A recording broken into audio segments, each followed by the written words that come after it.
ভাবতেই তুলির দিকে তাকিয়ে মুচকি হেসে রেস্তোরাঁ থেকে বেরিয়ে গেল। তুলি হা করে ওদিকে তাকিয়ে আছে। রৌদ্র তুলির সামনে হাত দিয়ে তুলি বাজাতেই তুলি চোখ এদিকে ঘোরালো। খাবারের অর্ডার দেওয়া হয়েছিল, খাবার এসে গেছে। চোখের সামনে অচেনা অদ্ভুত অদ্ভুত খাবারগুলো দেখে তুলি চোখ বড় বড় করে ফেললো। এইগুলান আবার কি? ক্যাড়া খাইব? রৌদ্র তুমি খাবে? নাও শুরু করো। শুকনো চেহারাটা দেখে মনে হচ্ছে সারাদিন কিছু খাওনি। তুলি এইগুলান কি? আমি ভাত খামু। রৌদ্র মহা মুশকিলে তো পড়া গেল। রৌদ্র তখন রেস্তোরাঁর ম্যানেজারকে বলে বিরিয়ানির ব্যবস্থা করতে বলল। মেঘ বাড়ি ফেরার সাহস পাচ্ছে না। পুলিশের কথা শুনেই হওয়া হয়ে গা ঢাকা দিয়েছে। লুকিয়ে বাড়িতে ফোন করে জানলো এখনো নাকি বাড়িতে পুলিশ পা দেয়নি। পুলিশের ধারণা নীলার বাড়িতে পানি ঢেলে কোনো একটা অকাজ করতে চেয়েছিল মেঘ, তাই তারা তাকে ধরার চেষ্টা করছে। পুলিশের ফোন পাওয়া মাত্রই মেঘ এক বন্ধুর বাড়িতে গিয়ে লুকিয়ে রয়েছে। ওদিকে ওসি সাহেব রাস্তা ভুল করে ওখান থেকে ফেরার চেষ্টা চালাচ্ছেন। তুলি বিরিয়ানির প্লেটে হাত দিয়ে নাড়াচাড়া করছে।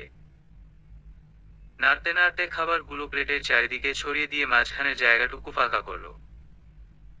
রৌদ্র ওর খাওয়া দেখে তাকিয়ে আছে। রৌদ্র তোমাকে আমি প্লেটে আর্ট করতে বলিনি, খেতে বলেছি। তুলিও মা এইটা কি করলাম? রৌদ্র আরে মেয়ে ঠিকঠাক ভাবে খাও। তুলি এক লোকমা খাবার মুখে নিয়েছে। গালের এক পাশে খাবারের দলা, আর রৌদ্র অর্ডার দেওয়া খাবারগুলো খাচ্ছে। তুলি খাবার গেলার চেষ্টা করছে। তুলি আমি খাইবার পারতাছি না, গলা দিয়া খাবার নামতাছে না। রৌদ্র খাও। যে শুকনো মার্কা শরীর, পরে আবার মাথা ঘুরে পড়ে যাবে। অহনা রুমের লাইট অফ করে ডিম লাইট দিয়ে রুমের ভিতর পায়চারি করছে। আকাশ বিছানায় অর্ধেক শোয়া আর অর্ধেক বসা অবস্থায়। আকাশ অহনার দিকে ঘাড় ঘোরালো। আকাশ যান আর কতক্ষণ? অহনা বললাম তো আমি ঘুমাবো না, তুমি ঘুমাও। বোনের জন্য আমার খুব চিন্তা হচ্ছে, আমাকে চিন্তা করতে দাও। বিরক্ত করো না তো। আকাশ কিন্তু না ঘুমালে যে তোমার শরীর খারাপ করবে, মাথাটা আরো খারাপ হয়ে যাবে। অহনা আকাশের দিকে ঘাড় ঘুরালো। আকাশ কি হলো, এভাবে তাকিয়ে আছো কেন? হঠাৎ বুঝে ওঠার আগেই আক্রমণ। অহনায় গিয়ে এসে বিছানার বালিশ নিয়ে আকাশকে মারতে শুরু করলো। অহনা আকাশকে বাড়ি দিতে দিতে বলছে আমার মাথা খারাপ, মাথা খারাপ, মাথা খারাপের গুষ্টি গেলাই। আকাশ হাত দিয়ে বালিশ আটকাচ্ছে আর অহনার কোমরটা ধরে ফেলতেই অহনা আকাশের ওপর পড়ে যায়। অহনা আহ, ছাড়ো। আকাশ সার্কাস দেখবে? এই দেখো সার্কাস। হা হা হা। আকাশ অহনাকে নিয়ে বিছানা থেকে উঠে দাঁড়ালো আর তারপর অহনাকে দুই হাতে উপরে তুলে ঘোরা শুরু করে। ভয় অহনা দুই হাতে আকাশের গলাটা জড়িয়ে ধরে রেখেছে। অহনা হা হা, ভয় লাগছে। পড়ে যাব, পড়ে যাব। নামাও। আকাশ আর এরকম করবে? অহনা না না, আর করব না। আকাশ পাগল টাইপ দিয়েছি। হা হা হা। বলতে বলতেই অহনা আকাশের গালে গলায় কামড়াতে শুরু করে। আকাশ আরে আরে এসব কি, কি করছো? অহনার ফোন বাজে উঠল। আকাশ অহনাকে নামিয়ে দিতেই অহনা তাড়াতাড়ি বেজে ওঠা ফোনটা হাতে নিয়ে কল রিসিভ করলো। উপর পাশ থেকে রৌদ্রের কণ্ঠস্বর শোনা যায়, ভাবি তুলিকে পাওয়া গেছে, ও আমার সাথে আছে। অহনা চিল্লিয়ে বলছে, কি তুলিকে পাওয়া গেছে? কিভাবে, কখন, কোথায় পেলে ওকে তুমি? রৌদ্র করে সব বলবো ভাবি, এখন রাখি। অহনা বড় করে দম ছেড়ে ফোনটা রেখে আকাশের দিকে তাকালো। আকাশ চোখ গরম করে অহনার দিকে তাকিয়ে আছে। সাথে সাথে অহনার মনে পড়ে গেল তখন আকাশে কেউ কামড়ে দিয়েছিল। অহনা ঢোক গিলল। ভয়ের একটা শিহরণ বয়ে গেল অহনার শরীর বেয়ে। তবুও আকাশের দিকে আবারও ঘাড় ঘুরিয়ে তাকালো। আকাশ এখনো এক দৃষ্টিতে চোখ গরম করে অহনার দিকে তাকিয়ে আছে। অহনা আবারও ঢুক দিল। মুখে ভয়ের ছাপ থাকা সত্ত্বেও ঠোঁটে জোর করে একটু হাসি এনে দাঁত বের করলো, তারপর বলল, এই কি হলো শুনছো? তুলিকে পাওয়া গেছে। আকাশ এখনো একইভাবে অহনার দিকে তাকিয়ে আছে আর কামড়ের জায়গাগুলোতে হাত দিয়ে ডলছে। অহনা আকাশের কাছে এগিয়ে গিয়ে গা ঘেঁষে দাঁড়ালো, তারপর আকাশের গালে হাত দিয়ে বলছে, বাবু তোমার কি লেগেছে? হঠাৎ কিছু বুঝে ওঠার আগেই আকাশ অহনাকে কোলে তুলে দিয়ে বিছানায় ঝাঁপিয়ে পড়ল। অহনা হা হা ছাড়ো। অহনা আকাশের দুই হাতের মাঝে বন্দি। আকাশ কামড়ের বদলে কামড়। অহনা এবার চিৎকার দিতেই আকাশ অহনার মুখ চেপে ধরল। আকাশও এবার অহনার গালে গলায় চুমু দিচ্ছে, সাথে আবার কামড়িয়েও দিচ্ছে। রৌদ্র, কি ব্যাপার, এটা খাওয়া? তুই কি করুম? খাইবার পারতাছি না। রৌদ্র, এত শুকনো শরীরে খাবার না খেলে চলবে? দেখি চোখ বন্ধ করে হা করো। রৌদ্র তুলির প্লেট থেকে খাবার হাতে নিল। তুলি কি করতাছেন? কেউ দেখা ফালাইব তো? রৌদ্র, হা করতে বলেছি। চুপচাপ হা করো। রৌদ্র তুলিকে প্লেটের সব খাবার খাইয়ে দিল। পানি খাওয়ার পর তুলির ঠোঁটে কোণে অল্প একটু পানি ভরে থাকতে দেখে রৌদ্র টিস্যু দিয়ে তুলির ঠোঁটের কোণটা মুছে দিল। মুছে দেওয়ার সময় তুলি বারবার পিছিয়ে যাচ্ছিল। রৌদ্র, মুখটা একবার ধুয়ে ফেললে ভালো হতো, কেমন যেন তেলে লাগছে। রৌদ্র তুলিকে ওয়াশরুমে নিয়ে যায়। তুলি মুখ ধুতেই কপাল থেকে লাল টিপ খুলে পড়ে গেল। আয়নার ভিতরে টিপ খুলে পড়ে যেতে দেখেই অস্থির হয়ে তুলি, আমার টিপ, আমার টিপ বলতে বলতে বেসিনে হাত দিতে ধরল। তখনই রৌদ্র তুলির হাত ধরে ফেলল। রৌদ্র, ওটা আর নিতে হবে না। তুলি, কিন্তু আমার টিপ। রৌদ্র, চলো তো। রৌদ্র তুলিকে নিয়ে রেস্তোরাঁ থেকে বের হয়ে বাইকে উঠল। তখনই রাস্তার ওপর পাশ থেকে রেয়াকত আলীর দলের লোকেরা চেঁচিয়ে ওঠে, বসো, ওই তো বসো। রৌদ্র বাইক স্টার্ট দিতে যাবে, তখনই ওরা পিছন থেকে একটা কোড়াল ছুঁড়ে দিল। সেটা রৌদ্রের হাতে এসে লাগে। সাথে সাথে রৌদ্রের ডান হাত থেকে গল গল করে রক্ত বেরিয়ে আসতে শুরু করে। রক্তে রৌদ্রের শার্ট ভিজে যাচ্ছে। তুলি জোরে চিৎকার দিয়ে উঠল। রেয়াকত আলী এসে তুলির এক হাত টেনে ধরতেই রৌদ্র তুলিকে টান দিয়ে অন্য পাশে নিয়ে গেল। দলের লোকেরা রৌদ্রকে সরানোর চেষ্টা করছে। রৌদ্র বা হাতে তুলির এক হাত ধরে রয়েছে। তার ডান হাত থেকে প্রচুর রক্তক্ষরণ হচ্ছে। টপ টপ করে রক্তের ফোঁটা রাস্তায় পড়তে শুরু করল। তুলিকে নিয়ে টানাটানি হচ্ছে। রৌদ্র এবার চোখে ঝাপসা আর অন্ধকার দেখতেই শুরু করলো। তুলির হাতটা ছেড়ে দিয়ে রাস্তার ওপর লুটিয়ে পড়ল রৌদ্র। বাইকটাও পড়ে রয়েছে ওর পাশেই। অনেক জোরে চিৎকার তুলি তুলি। রেয়াকত আলী রৌদ্রের পেটে ছুরি বসিয়ে দিয়েছে। হাসপাতালের বেডে শুয়ে আছে রৌদ্র। রাতে অস্ত্রোপচার হয়েছে। এখনো জ্ঞান ফেরেনি। ছুরিটা পেটের এক সাইডে লেগেছিল। মারাত্মকভাবেই জখম হয়েছে।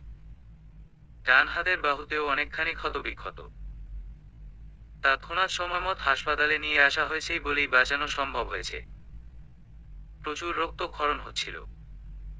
এখনো রক্ত আর সেলাইন দেওয়া চলছে।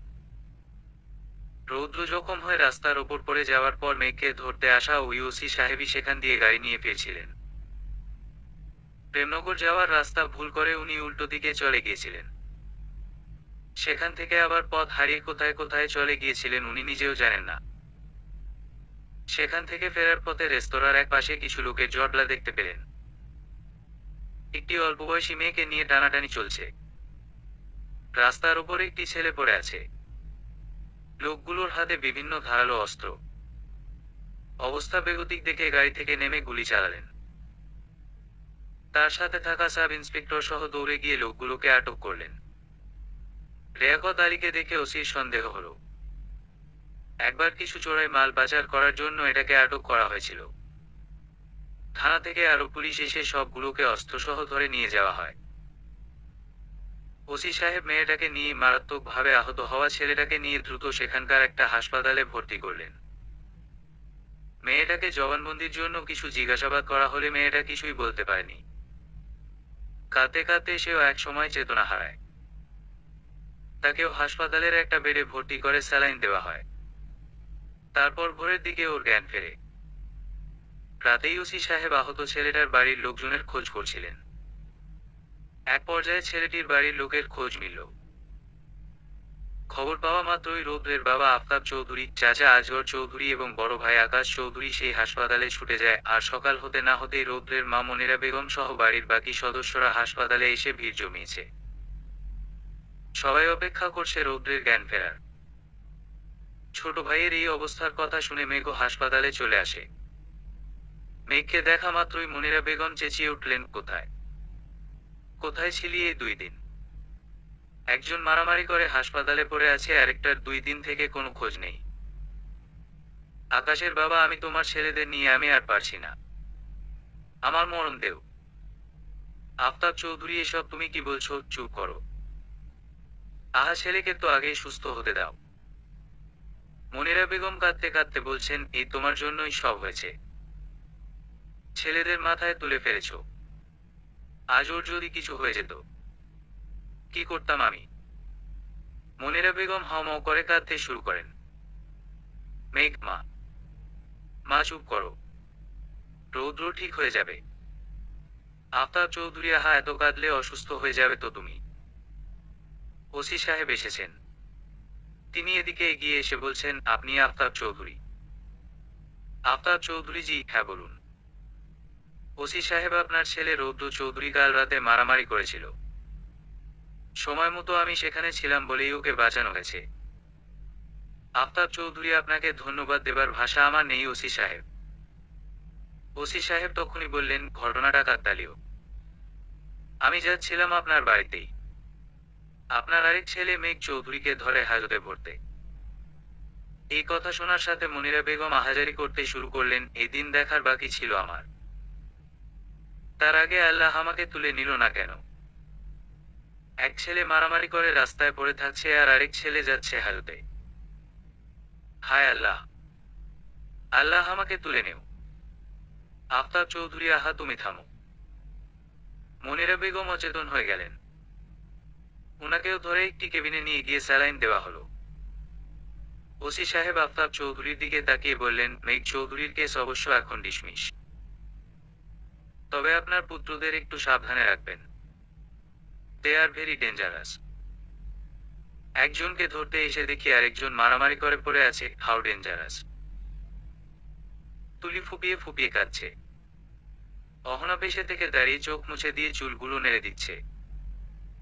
অহনা, তুই এত ভেঙে পড়ছিস কেন? তুলি আবারও কাঁদতে কাঁদতে বলছে, আমার লাইগাই তো ওনার এমনটা হইল। আচ্ছা, ওনারে কি এখন দেখুন যাইব? অহনা, জ্ঞান ফিরলে তোকে যেতে দেবে। এখন শুয়ে থাক। মেঘের ফোন বাজতে থাকে। নীলা ফোন করেছে। কলটা রিসিভ করতেই নীলার ঝাঁঝালো কণ্ঠের আওয়াজ পাওয়া যায়। নীলা, কোথায় তুই? মেঘ, আমি একটু ব্যস্ত আছি। নীলা, ব্যস্ত? কোন মাগির সাথে আছিস বল। মেঘ, দেখ, তুই আমার সাথে আর কোনো রকম উল্টো পাল্টা কিছু করবি না। ফোন রাখো। নীলা, কি কি বললি? আমি পাগলামো করি? মাগিদের না দেখলে তো তোর ঘুম হয় না। যা মাগি দেখ। মেঘ, জাস্ট শাট আপ নীলা। নীলা, তুই থাক তোর মাগি নিয়ে। তোর ওই। নীলার কথা শেষ হওয়ার আগের আগে মেঘ কলটা কেটে দিল। নীলা কাঁদতে কাঁদতে বিছানায় শুয়ে পড়ে। তারপর রেডি হয়ে বেরিয়ে পড়ল শ্যামপুরের উদ্দেশ্য। ওই ভণ্ড কবিরাজের পানি পড়ায় কোনো কাজই হয়নি। আজ ওই কবিরাজকে শায়েস্তা করতেই হবে। রৌদ্র চোখ খুলেই তুলির নামটাই আগে নিল। চোখ অল্প একটু খুলে চারিদিকে চোখ ঘুরিয়ে সবাইকে দেখে নিয়ে তুলির কথাটাই আগে জিজ্ঞাসা করল। আস্তে করে বলল, তুলি কোথায়? ওকে কি ওরা নিয়ে গেছে? মনিরা বেগম, এখন কেমন লাগছে বাবা? অহনা তুলিকে সামনে নিয়ে আসলো, এই যে তুলি। রৌদ্র তুলির দিকে তাকায়, তুমি ঠিক আছো তো তুলি? তুলি সামনের দিকে এগিয়ে গিয়ে রৌদ্রের গায়ে হাত দিতে যাচ্ছিল, কেমনে ঠিক হাকিকন আপনের এই অবস্থা। নার্স, আপনারা এখান থেকে যান তো।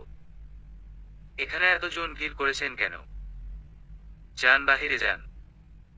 রাফিও এসেছে রৌদ্রকে দেখতে। কেবিনের বাহিরে বেরিয়ে তুলিকে দেখে বলছে, তোমার সাথে আবার দেখা হবে জানতাম, কিন্তু এত তাড়াতাড়ি হবে সেটা ভাবিনি। ওরা তোমার কোনো ক্ষতি করেনি তো? তুলি কিছু না বলে শুধু মাথা নাড়িয়ে না বোধক উত্তর দেয়। এদিকে রাফির বুকের ভিতর প্রেমের জোয়ার বয়ে যাচ্ছে। তুলির কথা ভেবে ভেবে তার সারা রাত ঘুম হয়নি। বিছানায় শুয়ে শুয়ে, এমনকি মাঝে মাঝে বিছানা থেকে উঠে রুমের ভিতরেই হাঁটাহাঁটি করে একা একাই, তখন তুলির কথা ভেবে হেসে হেসে রাত পার করেছে রাফি। কোনোভাবেই কাল রাতের ঘটনা ভুলতে পারছে না রাফি। তবে রৌদ্রের এমন মারাত্মক অবস্থাটা সে একদমই আশা করেনি। বিকালেই নীলা শ্যামপুরে গিয়ে পৌঁছালো। কবিরাজের আস্তানায় ঢোকার আগে আরেকবার মেঘের মাথাটা ঝালিয়ে পরীক্ষা করা দরকার। নীলা আবার মেঘকে ফোন দিল। মেঘ, তোর সমস্যাটা কি? নীলা, আচ্ছা তোর কি আমার জন্য কিচ্ছু ফিল হয় না? মেঘ, হ্যাঁ হয়। তোর চিকিৎসা দরকার। তোর মাথার একটু না অনেকখানি সমস্যা আছে, যা মাথার চিকিৎসা করা। নীলা, কি? মেঘ, আমাকে আর কল দিবি না। মেঘ কলটা কেটে দিল। রাগে নীলা হন হন করে হাঁটতে হাঁটতে কবিরাজের আস্তানার ভিতরে ঢুকলো। এদিকে আফতাব চৌধুরী নীলার বাবাকে ফোন করে বসেন। আফতাব চৌধুরী, কোন সাহসে আপনি আমার ছেলের নামে কেস করেছেন? নীলার বাবাও গলা উঁচু করে বলছে, সেটা আপনি আপনার ছেলেকেই জিজ্ঞাসা করুন। ছেলেকে তো একটা লম্পট বানিয়েছেন। এই কথা শুনে আফতাব চৌধুরী আরো ক্ষেপে গেলেন। ফোনেই তাদের দুইজনের কিছুক্ষণ তর্কাতর্কি হলো। সন্ধ্যার দিকে রৌদ্র যখন চোখ খুলে তাকায়, তখন পাশেই তুলিকে বসে থাকতে দেখল। সেদিকে ঘাড় ঘুরিয়ে বলল, তুমি বাড়ি যাওনি? তুলি মাথা নাড়িয়ে না বোধক উত্তর দেয়। রাফি আবার এসেছে রৌদ্রকে দেখতে। এই ফাঁকে তুলিকেও দেখে নেওয়া যাবে। রৌদ্র, এই মেয়ে চেহারার এই হাল কেন তোমার? খাওয়া দাওয়া করনি নাকি? যাও, বাড়ি যাও। তুলি, আপনি আগে সুস্থ হইবেন, তারপর আমি যামু। আমার লাইগাই তো আপনের এমনটা হইল। তুলি কাঁদতে শুরু করে। নার্স এসে বলতে থাকে, আপনি বাহিরে যান, এখানে সিন ক্রিয়েট করবেন না। রাফি তুলির দিকে তাকিয়ে বলল, এসো, আমি তোমাকে বাড়ি পৌঁছে দিচ্ছি। তুলি, আমি যাবো না, আমি এখানেই বইসা থাকবো। রাফি, তাহলে আমিও থাকি। তুলি একটু একটু করে রৌদ্রের প্রতি দুর্বল হচ্ছে। এটা ঠিক প্রেম নাকি কৃতজ্ঞতা ঠিক বোঝা যাচ্ছে না। রৌদ্রের ভার্সিটির কিছু মেয়ে বন্ধুরা রৌদ্রকে দেখতে কেবিনের ভিতর ঢুকলো। নার্স সাহা, এই যে আপনারা এতজন এখানে ভিড় করছেন কেন? উনার সাথে এখন বেশি কথা বলা যাবে না। আপনারা সবাই যান, বাহিরে গিয়ে বসুন, বের হন। রাফি শুধু তুলির দিকে তাকিয়ে আছে, আর তুলি রৌদ্রের দিকে। রাফির বুকে প্রেমের জোয়ার ভাটা চলছে। এদিকে সন্ধ্যা নেমে রাত হয়ে গেলেও নীলা এখনো বাড়ি ফিরল না। ফোনটাও সুইচ অফ। চিন্তায় নীলার বাবা মা পুলিশে খবর দিয়েছে, আর সন্দেহ করছে মেঘকে। মেঘ এইমাত্র বাড়ি ফিরল। বাইক থেকে নামতেই ফোন বাজতে থাকে। শ্রাবণী ফোন করেছে। বিরক্ত হয়ে মেঘ কলটা রিসিভ করলো। মেঘ, তোমার আর তোর বান্ধবীর কি আমাকে ফোন দেওয়া ছাড়া আর কোনো কাজ নেই? শ্রাবণী, শোনো, নীলাকে না খুঁজে পাওয়া যাচ্ছে না। ও কোথায়, তুমি কি কিছু জানো? মেঘ, হোয়াট? খুঁজে পাওয়া যাচ্ছে না মানে? কোথায় না কোথায় গিয়ে গা ঢাকা দিয়েছে, সেই খবর আমি করে জানবো। শ্রাবণী, আমি মজা করছি না মেঘ, সত্যি ওকে নিয়ে সবাই চিন্তায় আছে। ও শ্যামপুর যাবার কথা বলছিল। জানি না সেখানে গিয়েছে কিনা। জায়গাটা ভালো না। ওই জায়গার খোঁজ আমি দিয়েছি, তাই নীলার বাবা মাকে বলার সাহসও পাচ্ছি না। ওর কিছু হয়ে গেলে আমাকে আর আস্ত রাখবে না। মেঘ, হোয়াট? এসব তুমি এখন বলছো? মেঘ বাইক নিয়ে রবিনের বাড়ি চলে গেল। তারপর রবিনকে সাথে নিয়ে শ্রাবণীর কাছে থেকে শ্যামপুরের সেই কবিরাজের ঠিকানা নিয়ে সেখানে যাওয়ার উদ্দেশ্য বেরিয়ে পড়ল। বাইকের পিছনে বসে রবিন বলে উঠল, তুই নীলার জন্য এত উতলা হচ্ছিস কেন? নীলা তো তোকে সব সময় বিভিন্ন ভাবে অপমান করে। মেঘ, এখন এসব কথা ছাড়। ওকে খুঁজে পাওয়া যাচ্ছে না। আগে শ্যামপুর গিয়ে খোঁজ করিও ওখানে আজ গিয়েছিল কিনা। রাত প্রায় 11:30টার দিকে মেঘ রবিনকে নিয়ে শ্যামপুর বাজারে গিয়ে পৌঁছালো। বাজারের দোকানদারদের কাছে শ্যাম্পুর কবিরাজের ব্যাপারে জানতে চাইলে তারা কিছুই বলতে পারল না। নীলার বাবা আবারও আফতাব চৌধুরীকে ফোন করলেন। নীলার বাবা, আপনার ছেলেকে বলুন ভালোয় আমার মেয়েকে ফেরত দিয়ে দিতে, নইলে আমি ওকে সারা জীবন জেলের ভাত খাওয়াবো বলে দিলাম। আফতাব চৌধুরী, আপনি আপনার সীমা অনেক আগেই ছাড়িয়ে গেছেন। এরপর আমার পুত্রের নামে আর একটা উল্টো পাল্টা কথা বললে আপনার নামেই আমি কেস করতে বাধ্য হব। নীলার বাবা আরো রেগে গেলেন। আমি জানি ওই লম্পট ছেলেই আমার মেয়েকে কোথাও লুকিয়ে রেখেছে, এরপর ওকে সামনে পেলে আমি ছিঁড়ে ফেলব। নীলার মা নীলার চিন্তায় অচেতন হয়ে গেছেন। ওনার মাথায় পানি ঢালা হচ্ছে। পুলিশ এখনো পর্যন্ত নীলার কোনো খোঁজ দিতে পারেনি। ভয়ে শ্রাবণীও মুখ খুলছে না। শ্রাবণী মেঘকে কল করলো। শ্রাবণী, হ্যালো মেঘ, নীলার কি কোনো খবর পেলে? মেঘ, না, আমি তো রাস্তায় খুঁজে পাচ্ছি না। ওই কবিরাজের আস্তানায় যাব কিভাবে? এখানকার লোকেরাও তো কিছু বলছে না। শ্রাবণী, একটু ভালো করে খোঁজ করে দেখো না। তুলি রৌদ্রের কেবিনে রয়েছে। রৌদ্র ঘুমাচ্ছে। ডাক্তার করা ঘুমের মেডিসিনের ডোজ দিয়েছে। রাফি আবারও আসলো রৌদ্রকে দেখতে। তুলি রাফিকে কেবিনের ভিতরে আসতে দেখে আস্তে করে বলে উঠল, আপনি? এই সময় রাফি হেসে বলল, এই পথ দিয়েই যাচ্ছিলাম, তাই ভাবলাম আরেকবার দেখে যাই। ও তো ঘুমাচ্ছে। তুলি মাথা নেড়ে বলল, হ। রাফি তুলির প্রেমের টানেই বারবার এখানে আসছে। তখনই আফতাব চৌধুরী কেবিনের ভিতরে এসে রাফিকে দেখে বলে উঠলেন, বাবা তুমি? রাফি, না মানে দেখতে আসলাম। এখন অবস্থা কেমন? ভাবলাম দেখে যাই। আফতাব চৌধুরী রাফির পিঠে চাপড় দিয়ে বললেন, বড্ড ভালো ছেলে বাবা তুমি। আর আমার গুলো দেখো, সব কয়েকটা অবাধ্য। ওদের চিন্তায় চিন্তায় আমার জীবন শেষ। তোমার মতো ছেলের বাবা হওয়া তো ভাগ্যর ব্যাপার। রাফি মুচকি হাসল। আফতাব চৌধুরী বুঝলে বাবা বড়ই টেনশনের ভিতরে আছি। এক ছেলে এই অবস্থা, আবার আরেক ছেলের ওদিকে কোনো খোঁজ নেই। ওদের মা আবার ওদের চিন্তায় পাশের কেবিনে পড়ে আছে। আফতাব চৌধুরী তখনই তুলির দিকে তাকালেন, আরে এই মেয়েটি আবার এখানে কি করছে? রাত হয়েছে, যাও বাড়ি গিয়ে বিশ্রাম করো। রাফি সাথে সাথে চট করে বলে ফেলল, আমি ওকে বাড়িতে দিয়ে আসি। আফতাব চৌধুরী আবার এদিকে ফিরে রাফির পিঠে চাপড় দিয়ে বললেন, ওহো, যাও বাবা যাও, দিয়ে এসো। খুবই ভদ্র ছেলে তুমি বাবা। রাফি আবারও মাথা নিচু করে মুচকি হাসি দিল। তুলির ইচ্ছা করছিল ওখানেই থাকতে, কিন্তু মুরব্বী মানুষ বলেছে তাই ওনার কথা ফেলে দেওয়া যায় না। রাফি তুলিকে নিয়ে হাসপাতালের বাহিরে বের হয়ে একটা রিকশা নিল।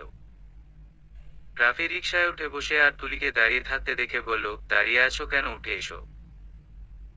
তুলি মাথা নিচু করে আছে। রাফি তুলিকে ওঠার জন্য হাত বাড়িয়ে দিল। তুলি রাফির হাত না ধরেই একাই রিকশায় উঠে পড়ল। আফতাব চৌধুরী বাড়িতে ফোন করে জানতে পারলেন মেঘ বাড়িতে নেই। কোথায় আছে কেউ বলতে পারল না। উনি এবার চিন্তায় পড়ে গেলেন। নীলা নামের মেয়েটিকে নাকি খুঁজে পাওয়া যাচ্ছে না। এই ঘটনায় কোনোভাবে তার ছেলে আবার জড়িত নয় তো? নীলার বাবা মেঘের নামে কেস করেছেন। এদিকে রৌদ্রের এই অবস্থা। টেনশনে ওনার প্রেশার বেড়ে গেল, আর বুকে ব্যথা শুরু হলো। উনি কেবিনের বাহিরে দাঁড়িয়েছিলেন, হঠাৎ সেখানে পড়ে গেলেন।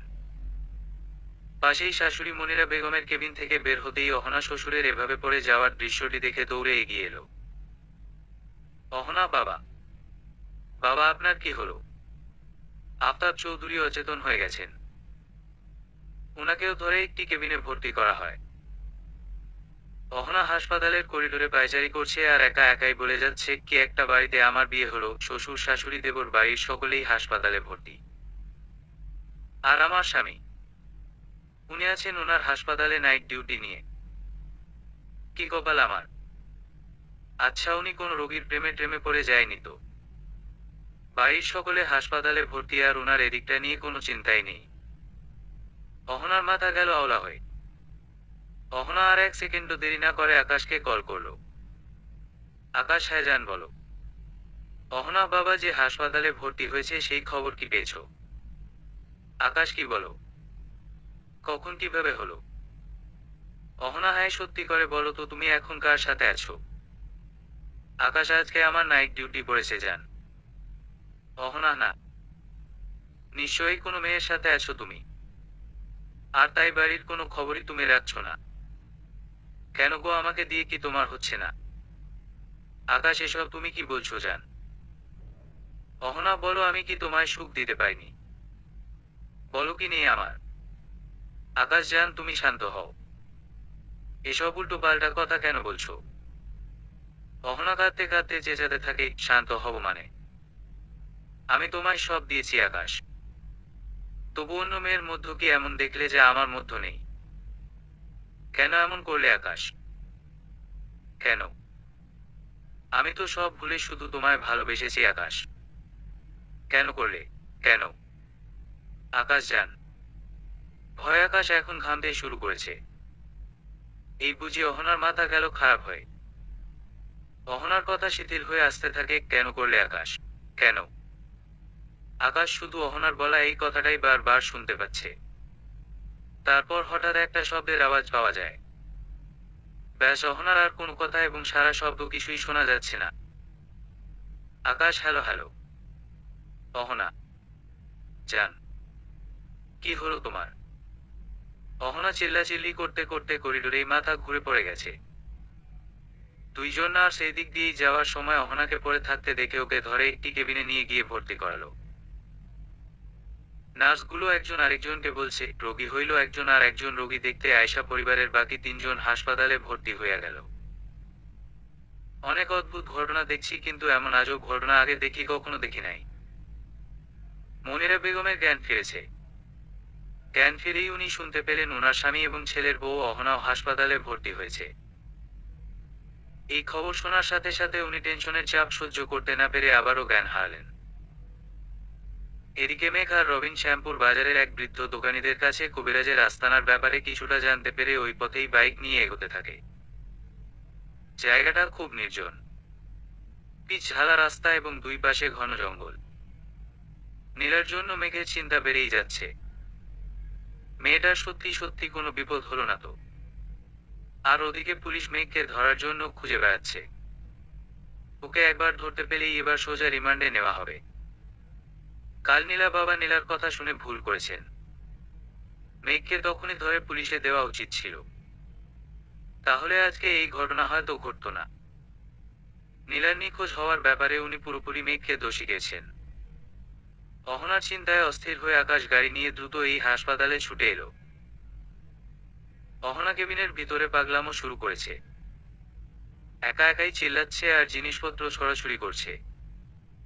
ডাক্তার এসে অহনাকে দেখে গেল। উনি নার্সকে যাওয়ার আগে বলে গেলেন অহনাকে একটা ঘুমের ইঞ্জেকশন দিয়ে দিতে। নার্স ইঞ্জেকশন আনতে কেবিনের বাহিরে চলে গেল। তখনই আকাশ অহনার কেবিন খুঁজে পেয়ে ভিতরে ঢুকে পড়ে। অহনা বেডে বসে আছে। আকাশ সেদিকে ছুটে যায়। ছুটে গিয়ে অহনার হাত ধরে বলছে জান। জান তোমার কি হয়েছে? তুমি ঠিক আছো? আকাশকে খুব অস্থির দেখাচ্ছে। অহনা এক দৃষ্টিতে আকাশের দিকে তাকিয়ে আছে। হঠাৎ করেই অহনা আকাশকে জড়িয়ে ধরল। তারপর আকাশের ঠোঁটে চুমু দিয়ে কাঁদতে কাঁদতে বলল তুমি। তুমি কার প্রেমে? অহনার কথা শেষ হওয়ার আগেই আকাশ সাথে সাথে উত্তর দিল আমি তো শুধু তোমার প্রেমেই পড়ে আছি। অহনার মাথা এলোমেলো হয়েছিল এই কথা শুনে অহনা একটু শান্ত হলো। অহনা আবারও আকাশের ঠোঁটে চুমু দেয়। আকাশ অস্থির হয়ে আছে। অহনার চুমু দেওয়াতে আকাশ আরো পাগল হয়ে গেল। আকাশ এগিয়ে এসে অহনাকে আরো ভালোভাবে জড়িয়ে ধরে দুজনই দুইজনের প্রেমে পাগল হয়ে গেছে। আকাশ অহনাকে জড়িয়ে ধরে গাঢ় ভাবে লিপকিস করতে শুরু করে। অহনাও আকাশের শার্ট শক্ত করে আকারে ধরে আছে। রিকশায় রাফির সাথে তুলির বারবার গা ঘষা লাগছিল। তুলি রাফির থেকে সরে সরে বসছে। একবার জ্যামে পড়ে ঝাঁকুনিতে তুলি রিকশা থেকে পড়ে যেতেই রাফির তুলির বাহু ধরে তুলিকে পড়ে যাওয়া থেকে আটকালো। রাফির মনে তুলির জন্য প্রেমের ঢেউ বয়ে যাচ্ছে। আর তুলির মনে রয়েছে রৌদ্রের জন্য চিন্তা। হঠাৎ করে সে বলে উঠল, আমি বাড়ি যাব না, আমারে হাসপাতাল লইয়া চলেন। রাফি অবাক হয়ে বলল, কেন? এখনই তো ওখান থেকে আসলে। এখন আবার ওখানে যাবে কেন? তুলি, আমি উনারে ফালাইয়া বাড়ি গিয়া কি করমু? আমি শান্তি পামু না, উনি কষ্ট পাইতাছে, আমার লাইগাই তো এমরা হইছে। এখন উনারে চোখে দেখুন আমার শান্তি, আমারে হাসপাতাল লইয়া চলেন। নার্স অহনার জন্য ঘুমের ইনজেকশন নিয়ে কেবিনের দরজার কাছে এসে দাঁড়াতেই খেয়াল করলো কেবিনের ভিতরে লাইট অফ করা, একি এখানে আবার লাইটটাকে অফ করলো। কেবিনের ভিতরেও কি দিতেই নার্স দেখতে পেল ভিতরে অন্ধকার, আর বাহির থেকে জানালা দিয়ে যেটুকু হালকা আলো আসছিল সেটুকু আলোয় বোঝা যাচ্ছিল রুমের ভিতর দুইজন একে অপরের সাথে আলিঙ্গনে রয়েছে আর চুমাচুমি করছে এবং তারা কাপড় খুলতেও শুরু করেছে। এটা দেখার সাথেই নার্স জিহ্বাতে কামড় দিয়ে চোখ বন্ধ করে দিল এক দৌড়। নার্সটা আকাশ এবং অহনাকে অন্তরঙ্গ মুহূর্ত অবস্থায় দেখেই দৌড়ে এসে হারাচ্ছে। নার্স কোনোভাবেই নিজেকে আর স্থির রাখতে পারছে না, শুধু বড় বড় দম ছাড়ছে। নার্সের বয়স অল্প এবং অবিবাহিত। চোখটা বন্ধ করে সে কল্পনায় তার স্বামীকে ভাবছে, কিন্তু আর কত কল্পনা, এবার তো বাস্তবে কাউকে চাই। নার্স করিডোরের এক কোনায় ওয়ালটা ধরে দাঁড়িয়ে আছে আর হাঁপাচ্ছে। রাফি তুলিকে নিয়ে হাসপাতালের ভিতরে ঢুকলো। করিডোরের মোড়ে এসে দাঁড়াতেই নার্সকে ওয়ালের দিকে হেলে ঝুঁকে দাঁড়িয়ে থাকতে দেখে রাফি বলে ওঠে, আপনি এখানে এভাবে রয়েছেন কেন? আপনার কি শরীর খারাপ? রাফির কথা শুনে নার্সটা এদিকে ঘাড় ঘোরায়। তার চোখ মুখ একেবারে লাল হয়ে রয়েছে। সে কিছু না বলেই আস্তে আস্তে হেঁটে চলে গেল। রাফি আর তুলি রৌদ্রের কেবিনে এসে দেখল রৌদ্র ঘুমাচ্ছে। তুলি রৌদ্রের বেডের পাশে চেয়ার টেনে বসল। রাফি, তুমি কি এখানেই থাকবে? তুলি, আপনি এখন যান, মেলা কষ্ট করছেন। রাফি হেসে বলল, নানা কষ্ট কিসের? তারপর রাফি এক দৃষ্টিতে তুলির দিকে তাকিয়ে থেকে খুব আবেগ নিয়ে বলল, তোমাকে ছেড়ে যেতে ইচ্ছে করছে না যে। তখনই রৌদ্রের ঘুম ভেঙে যায়। রৌদ্র চোখ মেলে তাকায়। তুলি রাফিকে কিছু বলতে যাবে তখনই রৌদ্র আস্তে করে বলে ওঠে, তুলি। তুলি এদিকে ফেলল আর অস্থির হয়ে বলছে, আপনার এখন কেমন লাগতেছে? রৌদ্র, তুমি বাসায় যাওনি? তুলি, আমি আপনারে রাইখা কেমনে যাই কন? রৌদ্র, আমি ভালো হয়ে যাব, এত চিন্তা করো না। রাফি, আমি তো ওকে বাসাতেই নিয়ে যাচ্ছিলাম, মাঝপথে গিয়ে হঠাৎ বলল ও এখানেই থাকবে, তাই আবার নিয়ে আসলাম। রৌদ্র, তুইও বাড়ি যাসনি? রাফি, এভাবে রেখে কিভাবে যাই বল? রৌদ্র, যা, বাড়ি গিয়ে এবার বিশ্রাম কর, আমাকে নিয়ে এত অস্থির হস না। বাহিরে প্রচন্ড রকমের বৃষ্টি পড়া শুরু হয়েছে। অন্ধকার কেবিনে আকাশ আর রহনা দুইজন একসাথে মিশে একাকার হয়ে যাচ্ছে। আর নার্সরা তখনকার দেখা দৃশ্যটা কিছুতেই ভুলতে পারছে না। ওয়াশরুমের বাহিরে দাঁড়িয়ে আছে সে। ওখান থেকে আস্তে আস্তে হেঁটে সামনের দিকে এগিয়ে আসতেই বেখেয়ালবশত হাসপাতালের ম্যানেজারের সাথে ধাক্কা খেল। ম্যানেজারের বয়স 30-এর কোঠায়। বিয়ে করেছে 3 বছর হলো, কিন্তু এখনো ছেলেপুলে হয়নি। ম্যানেজারের সাথে ধাক্কা খেয়ে নার্সের শরীর আরো খারাপ হতে থাকে। ম্যানেজার ইব্রাহিম তার সামনে দাঁড়িয়ে আছে। নার্সের বুক ধুকপুক করছে আর চোখ ঘোলা হয়ে আসছে। হঠাৎ করে সে ম্যানেজারের বুকের কাছে মাথা এগিয়ে দিল আর তারপর বুকে ঝাঁপিয়ে পড়ে জড়িয়ে ধরল। ম্যানেজার বড় রকমের শকট খেয়েও সুন্দরী নার্সরা তার শরীরের সাথে আলতোভাবে লেপ্টে রয়েছে দেখে সেও আর তাকে সরানোর ইচ্ছা মনের ভিতর আনল না। সেও 2 হাত দিয়ে নার্সটাকে জড়িয়ে ধরল। সাথে সাথে নার্সের শরীরে বিদ্যুৎ খেলে গিয়ে নার্সরা ম্যানেজারের মুখের দিকে তাকালো। নাহার পারছে না। নার্সের চোখের ভাষা বুঝতে বেশি দেরি হলো না ম্যানেজার সাহেবের। দুজনে আস্তে আস্তে দুইজনের মুখ কাছে আনতে থাকে। নার্সটা আগে থেকেই ম্যানেজারকে পছন্দ করত, কিন্তু ম্যানেজার বিবাহিত হওয়ার কারণে কোনো দিন বলতে সাহস পেত না। আজ কোথা থেকে যে এত সাহস সঞ্চয় হলো কে জানে। সবই হয়েছে ওই অহনার কেবিনে ঢুকতে গিয়ে। কিন্তু ম্যানেজার যে এত সহজে তাকে আগলে নেবে আগে জানলে কবেই কত কি হয়ে যেতে। দুজনই মুখ কাছে আনতে আনতে পাগলের মতো চুমাচুমি করতে শুরু করে। একদম কামড়াকামড়ি অবস্থায় সেটা চলে যায়। নার্স এবং ম্যানেজার ওভাবেই চুমাচুমি করতে করতে ওয়াশরুমের ভিতর ঢুকে দরজা লাগিয়ে দিল। মেঘ কবিরাজের আস্তানা খুঁজে পেয়েছে। ররিনকে নিয়ে ভিতরে ঢুকতেই কোথা থেকে যেন ধোয়া চোখে মুখে এসে লাগতে শুরু করে, তারপর দুইজনেরই কাশি শুরু হয়। আস্তানাটা জঙ্গলের ভিতরে একটি পুরনো পোড়ানো বাড়িতে। চারপাশে মশাল জ্বলছে, ধোয়ার মধ্যেই দেখতে পেল কালো পোশাকে কেউ সামনে বসে আছে আর তার চারপাশে আগুন জ্বলছে। সে হঠাৎ করে আওয়াজ করে উঠল, ফুফুফুস ফুস। তার হাতে একটি লাঠি। লাঠি দিয়ে সামনে কয়েকটা বাড়ি দিল এবং মুখ দিয়ে বিভিন্ন রকমের আওয়াজ করতে থাকলো। সেগুলো কিছুই বোঝা যাচ্ছে না। ধোঁয়ার পরিমাণ আস্তে আস্তে কমতে থাকে এবং সামনের সব ধোঁয়াশা আস্তে আস্তে সব পরিষ্কার হয়ে গেল। মেঘের কেন যেন মনে হচ্ছে নীলা আজ এখানেই এসেছিল, কারণ ভিতরে ঢোকার আগে নীলার এক জোড়া ঝুমকো দুলের মতো ওটার একটা পরে থাকতে দেখেছে। নীলার ওই দুল জোড়া ছিল খুব প্রিয়, প্রায় সময় পড়তো, তাই মেঘ সেটা খেয়াল করেছিল। ওটার একটা পরে থাকতে দেখে মেঘ দুলটা কুড়িয়ে নিয়ে পকেটে ঢুকিয়ে রেখেছে। মেঘ আর রবিন দুইজন এবার দুইজনের মুখের দিকে তাকিয়ে মুখ চাওয়াচাওয়ি করে সামনের দিকে এগিয়ে গেল। কালো পোশাক পরা দাড়িওয়ালা বুড়োর মতো লোকটা হুঙ্কার দিয়ে ওঠে, কি চাই? মেঘ ভনিতা না করে সরাসরি বলে ফেলল, নীলা নামের মেয়েটি এখন কোথায়? রাফি চলে যাওয়ার পর রৌদ্র তুলির সাথে কিছুক্ষণ কথা বলে ঘুমিয়ে পড়ে। তুলি খুব সহজ সরল আর আবেগপ্রবণ একটা মেয়ে। রৌদ্র তাকে বিপদ থেকে বাঁচতে এসে নিজেই বিপদে পড়ে তার এরকম অবস্থা হয়েছে। দৃশ্যটা আরেকবার ভেবে তুলির চোখ ছল ছল করে উঠল। তুলি রৌদ্রের দিকে তাকায়, তারপর নিজের শাড়ির আঁচড় দিয়ে রৌদ্রের মুখ মুছে দিল। হঠাৎ করে রৌদ্র জেগে গিয়ে তুলির হাতটা সাথে সাথে ধরে ফেলল। রৌদ্র চোখ খুলে তাকায়। রৌদ্রকে তাকাতে দেখে তুলি লজ্জায় তার চোখটা নিচের দিকে নামিয়ে নিল, কিন্তু তার ডানটা হাতটা রয়ে গেছে রৌদ্রের হাতে। রৌদ্র কিছু না বলে তুলির দিকে চেয়ে আছে। তুলি আস্তে আস্তে চোখ উপরে তুলে রৌদ্রের দিকে তাকাতেই রৌদ্রের চোখে তার চোখ পড়ল। লজ্জায় তুলি আবার চোখ নিচের দিকে নামিয়ে নেয়। তুলির মুখ দিয়ে এবার আস্তে করে বেরিয়ে এলো, অমন বেশরমের মতো তাকায় রইছেন কেন? ছাড়েন আমার হাতটা, ছাড়েন। রৌদ্র কাঁদছিলে কেন? রাফি বাড়ি ফেরার জন্য বৃষ্টিতে ভিজে মাঝ রাস্তা পর্যন্ত গিয়েও তুলির কথা ভুলতে না পেরে আবারও হাসপাতালে চলে এসেছে। তুলির প্রতি প্রেম যেন তাকে পাগল করে তুলেছে। তুলিকে এক সেকেন্ডের জন্য যেন চোখের আড়াল করতে ইচ্ছে করে না। ভেজা অবস্থার জন্য রাফি ফ্রেশ হওয়ার জন্য ওয়াশরুমের দিকে এগিয়ে যেতেই ওখানে ভিতর থেকে একটি মেয়ের চিৎকার শুনতে পেল। ওয়াশরুমের দরজা খুলে ম্যানেজার দৌড়ে বেরিয়ে এলেন। তারপর তাড়াতাড়ি সেই জায়গা ত্যাগ করে চলে গেলেন।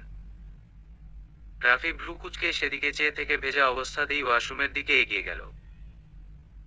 ভিতরে উকি দিতেই দেখতে পেল একজন নার্স সেখানে পড়ে আছে। তার শরীরের বিভিন্ন জায়গা উলঙ্গ। মনে হয় সে চেতনা হারিয়েছে। চিৎকার শুনে দুইজন সিকিউরিটি পুলিশ চলে এসেছে। রাফিকে দেখে সন্দেহ করল। রাফির শার্ট ভেজা এবং শার্টের কয়েকটা বোতাম খোলা। ভিতরে নার্সকে ওভাবে পড়ে থাকতে দেখে তারা ভেবেই নিল এই যুবকী নার্সকে একা পেয়ে ওয়াশরুমের ভিতর নিয়ে গিয়ে রেপ করছিল। তারা রাফিকে ধরে নিচে নিয়ে গেল। বারবার বলা সত্ত্বেও ওরা রাফির কোনো কথাই শুনল না। হাতে নাতে ধরা পড়েছে, এর থেকে আর কি বা সত্যি থাকতে পারে? এটাই বড় সত্যি। কয়েকজন নার্স এসে ওই নার্সটাকে ধরে একটি কেবিনে নিয়ে গিয়ে শোয়ালো, তারপর জামা কাপড় পাল্টে দিয়ে স্যালাইন দিল। হাসপাতালের ভিতরেই রেপ করার মতো বেশি একটা ঘটনা আগে কখনো ঘটেনি। ট্রাফিকের রিসেপশনের ওখানে বেঁধে রাখা হয়েছে। ম্যানেজার সাহেব চোরের মতো বসে আছেন আর চোখে দেখছেন। উনি একদম চুপ করে আছেন। এদিকে নীলার খোঁজ করতে আসায় শ্যামপুরের কবিরাজ খুবই রেগে গেছেন। মেঘ চেঁচিয়ে বলছে, আপনার ভান্ডামি আপনার কাছেই রাখুন, এখন তাড়াতাড়ি বের করে দিন নীলাকে। কবিরাজ, বড্ড বাড়াবাড়ি করছো তোমরা, এখানে কোনো মেয়ে আসেনি। মেঘ, এইবার কিন্তু আমি এই পুরো বাড়ি সার্চ করে দেখব। কবিরাজ, এই ছোকরা তুই বেশি বাড়াবাড়ি করছিস। আমার এই আস্তানাটা হচ্ছে ঘুঘুর ফাঁদ। তোকে একেবারে ঘুঘু দেখাই দিব। মেঘ, দেখাবি যখন তখন আর ঘুঘু দেখাবি কেন? ভালো পাখি দেখা, ময়ূর দেখা। কবিরাজ কিছু ইশারা করতেই মেঘ তাড়াতাড়ি পকেট থেকে রিভলভারটা বের করলো। মেঘ, এবার কি করবি? কবিরাজ এবার ভয় পেয়ে বলতে শুরু করলো, ওই মেয়ে আমার সবকিছু ফাঁস করে দিতে চেয়েছে, তাই ওকে আটকে রেখেছি। মেঘ চেঁচিয়ে বলল, কোথায়? কবিরাজ হাতের ইশারায় ওদেরকে পাশের ঘরের দিকে চলে যেতে বলল। মেঘ আর রবিন সেখানে গিয়ে দেখলো নীলা মেঝেতে হাত পা বাঁধা অবস্থায় পড়ে আছে, আর ওর মুখে কসেপ। মেঘ তাড়াতাড়ি গিয়ে নীলার হাত পায়ের বাঁধন আর মুখের কসেপ খুলে দেয়। মুখের কসেপ খুলে দেওয়ার সাথে সাথে নীলা হাঁপাচ্ছে। মেঘ নীলাকে জড়িয়ে ধরল। মেঘ, তুই ঠিক আছিস তো? নীলা নীলা শুধু কাঁদছে, কিছু বলছে না। মেঘ নীলার চোখের পানি মুছে দিল। রবিন দাঁড়িয়ে থেকে সব দেখছে আর মনে মনে ভাবছে, মেঘ মুখে যাই বলুক আর বাহিরে থেকে যতই যা কিছু দেখাক, আসলে ওর মনের ভিতরে রয়েছে তো শুধু নীলা। মেঘ নীলার মাথায় হাত দিয়ে নীলার চুল ঠিক করে দিচ্ছে। নীলার এক কানে ঝুমকোর দুল রয়েছে, অন্য কানে নেই। মেঘ পকেট থেকে দুল জোড়ার আরেকটা বের করে নীলার কানে পরিয়ে দিল। নীলা অবাক হয়ে মেঘের দিকে তাকিয়ে আছে। নীলাকে তাকিয়ে থাকতে দেখে মেঘ বলে উঠল, কি হলো? চল ওঠ। মেঘ নীলাকে নিয়ে বেরিয়ে এলো। রবিনও পিছু পিছু আসছে। আস্তানা থেকে বেরিয়ে বাইকে উঠে বাইক স্টার্ট দিল। ওদিকে পুলিশ মেঘকে ধরার জন্য খুঁজে বেড়াচ্ছে। সকালবেলা আফতাব চৌধুরী রাফির নার্সকে রেপ করার ঘটনা শুনে কেবিন থেকে বেরিয়ে নিচে চলে গেলেন। আফতাব চৌধুরী, আপনাদের কোথাও ভুল হচ্ছে। ও বড্ড ভালো ছেলে, ও অমন কাজ করতেই পারে না। রাফি লজ্জায় মুখ ঢেকে বসে আছে। সে এভাবে বিশ্রীভাবে ফেঁসে যাবে কল্পনাও করেনি। আফতাব চৌধুরী আবারও বলছেন, ও বড্ড ভালো ছেলে। ও আমার ছেলেকেই দেখতে এসেছিল। ওকে ছেড়ে দিন। খবর পেয়ে রাফির বাবা মাও ছুটে এসেছেন হাসপাতালে।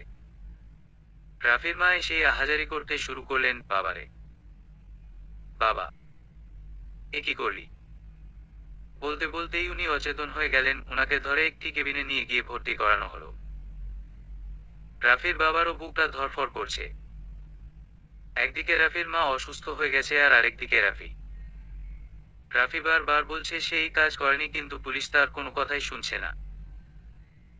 ওই নার্সের চেতনা ফিরেছে। সে এখন সুস্থ। নিচে এসে এসব ঘটনা দেখে নিজেও লজ্জায় পড়ে গেল। মনে পড়ে গেল কাল রাতের ঘটনা। সে তো নিজেই ম্যানেজারের সাথে। ম্যানেজারটা নার্সের দিকে তাকিয়ে আছে। নার্সের খুব লজ্জা লাগছে। নার্স চোখ দুটো নিচের দিকে নামিয়ে নিয়ে লজ্জা পেতে পেতে মুখে হালকা হাসির রেখা টেনে চেয়ার টেনে বসে পড়ল। পুলিশ, কি হলো? আপনি হাসছেন কেন? পুলিশের কথায় নার্সটা লজ্জারাঙা মুখে এদিকে ফিরে তাকালো। পুলিশ, বলুন কাল রাতে আপনার সাথে কি কি হয়েছিল? সব খুলে বলুন। নার্সটা এরপর ম্যানেজারের সাথে সব ঘটনা খুলে বলল। বড় একটা দম ছাড়লো রাফি। পুলিশ রাফির কাছে ক্ষমা চেয়ে রাফিকে ছেড়ে দিল। ছাড়া পেয়ে রাফি নিচে কথাবার্তা চলা অবস্থাতেই সিঁড়ি বেড়ে তাড়াতাড়ি দৌড় দিল। কতক্ষণ থেকে সে তুলিকে দেখে না। রাফি রৌদ্রের কেবিনে ঢুকতেই দেখতে পেল সবাই এখানে রয়েছে। আকাশ আর রহনা এক পাশে বসা, এবং অন্য পাশে তুলি আর রৌদ্রের মা মনিরা বেগম বসে রয়েছেন। মনিরা বেগমও এখন কিছুটা সুস্থ। আরো 2 দিন রৌদ্রকে কেবিনে থাকতে হবে, তারপর বাসায় নিয়ে যেতে পারবে। তুলি শুধু বারবার রৌদ্রের দিকে তাকাচ্ছে। রৌদ্র ব্যথায় কাতর অবস্থা। কি কষ্টটাই না পাচ্ছে মানুষটা। সব হয়েছে তার জন্য। হাতে কোথাও একটুখানি কেটে গেলে কি জ্বালাটাই না করে আর ওনার। কত রক্ত বেরিয়ে গেছে ভেবেই তুলির চোখে পানি চলে আসছে। এদিকে রাফি মন ভরে তুলিকে দেখায় ব্যস্ত। তুলি তার আনমনে ভাবতে ভাবতে পাশে থাকা ফল কাটার ছুরিটা দিয়ে হাত কেটে ফেলল। কেবিনে উপস্থিত সবাই সেটা খেয়াল করার আগেই রাফি আগে খেয়াল করল, কারণ রাফি এদিকেই তাকিয়েছিল। রাফি এগিয়ে এসে তুলির হাতটা ধরে ফেলল। তুলি হাত কেটেছে এটা দেখার সাথেই কেবিনে উপস্থিত সবাই ভয় আঁতকে ওঠে। ব্যথায় কাতর অবস্থায় রৌদ্র এদিকে ফিরে তুলিকে দেখে বলে উঠল, এ কি, ও এসব করছে কেন? কি হয়েছে ওর? আকাশ, এই মেয়ে পাগল হয়েছ নাকি? ফেলে দাও ওটা। অহনা এগিয়ে এসে তুলিকে ধরল, কি করছিস? রাফি এখনো তুলিকে ধরে রয়েছে। আমারে ছায়েরা দেন। আমারে ছাইড়া দেন, আমার লাইগাই এমনা হইছে। আমি হাত কাইটা কুটি কুটি কইরালাম। তুলি ছোটাছুটি করছে, হাতের কাটা স্থান থেকে রক্ত পড়ছে। তুলিকে ধরে পাশের কেবিনে নিয়ে গিয়ে ভর্তি করানো হলো। অহনা ওর সাথে গেল। এগুলো দেখে মনিরা বেগমের মাথা ঘোরা শুরু হয়। যেটুকু সুস্থ হয়েছিলেন প্রেশার বেড়ে আবারও অসুস্থ হয়ে গেলেন। ওনাকে ওনার কেবিনে নিয়ে গিয়ে প্রেশার মাপতে থাকে নার্স। রৌদ্র এবার রাফি আর আকাশের দিকে তাকিয়ে বলল, ভাইয়া তোরা সবাই এমন পাগলামো শুরু করে দিয়েছিস কেন? আরে আমি তো বেঁচে আছি নাকি? সারতে তো একটু সময় লাগবে আমার। আহ, এই অবস্থায় এগুলো দেখে তো আমার খারাপ লাগছে রে। আকাশ রৌদ্রের মাথায় হাত রাখলো, কিচ্ছু হয়নি ভাই, তুই এদের এগুলো কিছু দেখিস না। মেডিসিন দিয়েছে, এখন বন্ধ করে ঘুমানোর চেষ্টা কর। শ্যামপুর থেকে বেরিয়ে মেঘ নীলা আর রবিনকে নিয়ে আরিয়াপুলি বাজারের এদিকে চলে এসেছে। ওখানে নাকি মেলা হচ্ছে। নীলা যেতে চেয়েছে তাই মেঘ নিয়ে যাচ্ছে। সামনে ট্রেন যাওয়ার কারণে রাস্তায় জ্যাম পড়ল। তখনই পুলিশ নীলাকে মেঘের বাইকে দেখে ফেলল। রাতে ভালোভাবে ঘুম না হওয়ার কারণে নীলা মেঘের ঘাড়ে মাথা রেখে ঘুমাচ্ছিল। ট্রেন চলে যাওয়ার সাথেই জ্যাম ছেড়ে গেলে মেঘ বাইক আবারও স্টার্ট দিয়ে দিল। নীলা বাইকের সামনে বসে ঘুমিয়ে আছে আর পিছনে রয়েছে রবিন। এটা দেখার সাথে সাথে পুলিশ নীলার বাবাকে ফোন করলো, স্যার আপনার মেয়ের খোঁজ পাওয়া গেছে। মেঘ নামের ছেলেটি ওকে অচেতন অবস্থায় নিয়ে পালাচ্ছে। নীলার বাবা চিৎকার করে বললেন, পালাচ্ছে আর আপনারা হা করে দেখছেন?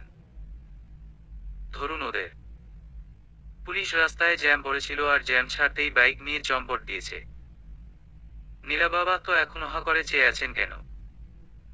যান খোঁজ লাগান, আর ওই মেঘকে আজই হাজতে দেখতে চাই। নীলার বাবা আবারও আফতাব চৌধুরীকে ফোন দিলেন। কথা বলতে বলতে আফতাব চৌধুরী এক পর্যায়ে খুবই ক্ষেপে গেলেন। আফতাব চৌধুরী, আমার হীরের টুকরো ছেলের নামে কোনো বাজে কথা বলবেন না, আজই আমি আপনার নামে মানহানির মামলা করব। নীলার বাবা, আপনার হীরের টুকরো ছেলে নাকি সোনার টুকরো ছেলে সেসব আমার দেখার সময় নেই। আপনার ছেলে আমার মেয়ের পিছনে লেগেছে, ও জানেও না ও কিসে পা দিয়েছে। ওকে আমি। রাগে আফতাব চৌধুরী ফোনটা কেটে দিলেন। নীলার বাবা ফোন কেটে দিল। এত সাহস ওই আফতাব চৌধুরীর, আমার ফোন কেটে দিল। কথা শেষ করতে না পারার জন্য নীলার বাবা আরো রেগে গেলেন। রুমে নীলার মা এসে উপস্থিত হয়। নীলার মা, কি গো, এখন রেডি হয়ে কোথায় যাচ্ছ? নীলার বাবা, হয়ে আফতাব চৌধুরী আমার ফোন কেটে দিয়েছে, এবার আমি ওর মুখোমুখি দাঁড়িয়ে কথা বলবো। নীলার মা, প্রেমনগর। নীলার বাবা, ওসি সাহেব বলেছেন ওরা এখন গুষ্টি শুদ্ধ একটা হাসপাতালে রয়েছে, আমি ওখানেই যাব। নীলার মা, আমিও যাব। আমার মেয়েকে ওদের ছেলে লুকিয়ে রেখেছে, ওর মায়ের সাথে আমি কথা বলবো। এমন লম্পট ছেলে বানালো কি করে? আমার মেয়ের কোনো ক্ষতি হলে ওর ছেলেকে আমিও ছাড়বো না। উনিও একজন মা, উনি ছেলেদের এসব মেনে নিচ্ছেন কেন? এদিকে হাসপাতালে চলছে বিরাট গন্ডগোল। সব শুনে ম্যানেজারের বউ হাসপাতালে ছুটে এসেছেন। চেঁচাতে চেঁচাতে ম্যানেজারকে সে জুতার বাড়ি মারল। নার্সটাও এখন তার অধিকার দাবি করছে। কাল রাতে তার সর্বনাশের জন্য ম্যানেজার অপরাধী। ম্যানেজার এবার মুখ খুললেন, পুলিশের কাছে তুলে ধরলেন তার বউয়ের পরকীয়ার কথা। সে হাসপাতালে থাকা অবস্থায় বউ অন্য পুরুষের সঙ্গ লাভ করত, রাতের পর রাত থাকত। সব প্রমাণ পাওয়ার পর বউকে সে তালাক দেয়নি, তবে এখন দেবে। বউ ছিল অর্থলোভী, অর্থে লোভে সে বিয়ে করেছিল। ম্যানেজারের মুখে এই কথাগুলো শুনে নার্সের মনে এবার প্রেমের ফুল ফুটতে শুরু করে। নার্সের মনের আশা বুঝি এবার পূরণ হতে যাচ্ছে। ম্যানেজার নার্সের দিকে তাকিয়ে মুচকি মুচকি হাসছে। ম্যানেজার, আমি ওকে বিবাহ করতে চাই। এই কথা শুনে লজ্জায় নার্স চোখ দুটো বন্ধ করে ফেলল। ভয় ম্যানেজারের স্ত্রীর মুখ শুকিয়ে একেবারে আমসি হয়ে গেছে। তার মাথা ঘুরতে শুরু হয়, সে অজ্ঞান হয়ে পড়ে গেল। তার জারিজুরি আজ সবার সামনে ধরা পড়েছে। সে 2 মাসের প্রেগন্যান্ট, এটা সে ম্যানেজারকে জানায়নি। কয়েকজন নার্স এসে তাকে অচেতন অবস্থায় একটি কেবিনে নিয়ে গিয়ে ভর্তি করালো। তার কিছুক্ষণ পর হাসপাতালে একজন কাজী ডেকে সবার উপস্থিতিতে ম্যানেজারের সাথে নার্সের বিয়ে হয়। ঘটনা মিটমাট হওয়ায় পুলিশ ম্যানেজারকে ছেড়ে দিল। তুলি তার পরনের শাড়ি কাপড় চেঞ্জ করে রৌদ্রের কেবিনে আসলো। তার হাতের কাটা স্থানে ব্যান্ডেজ।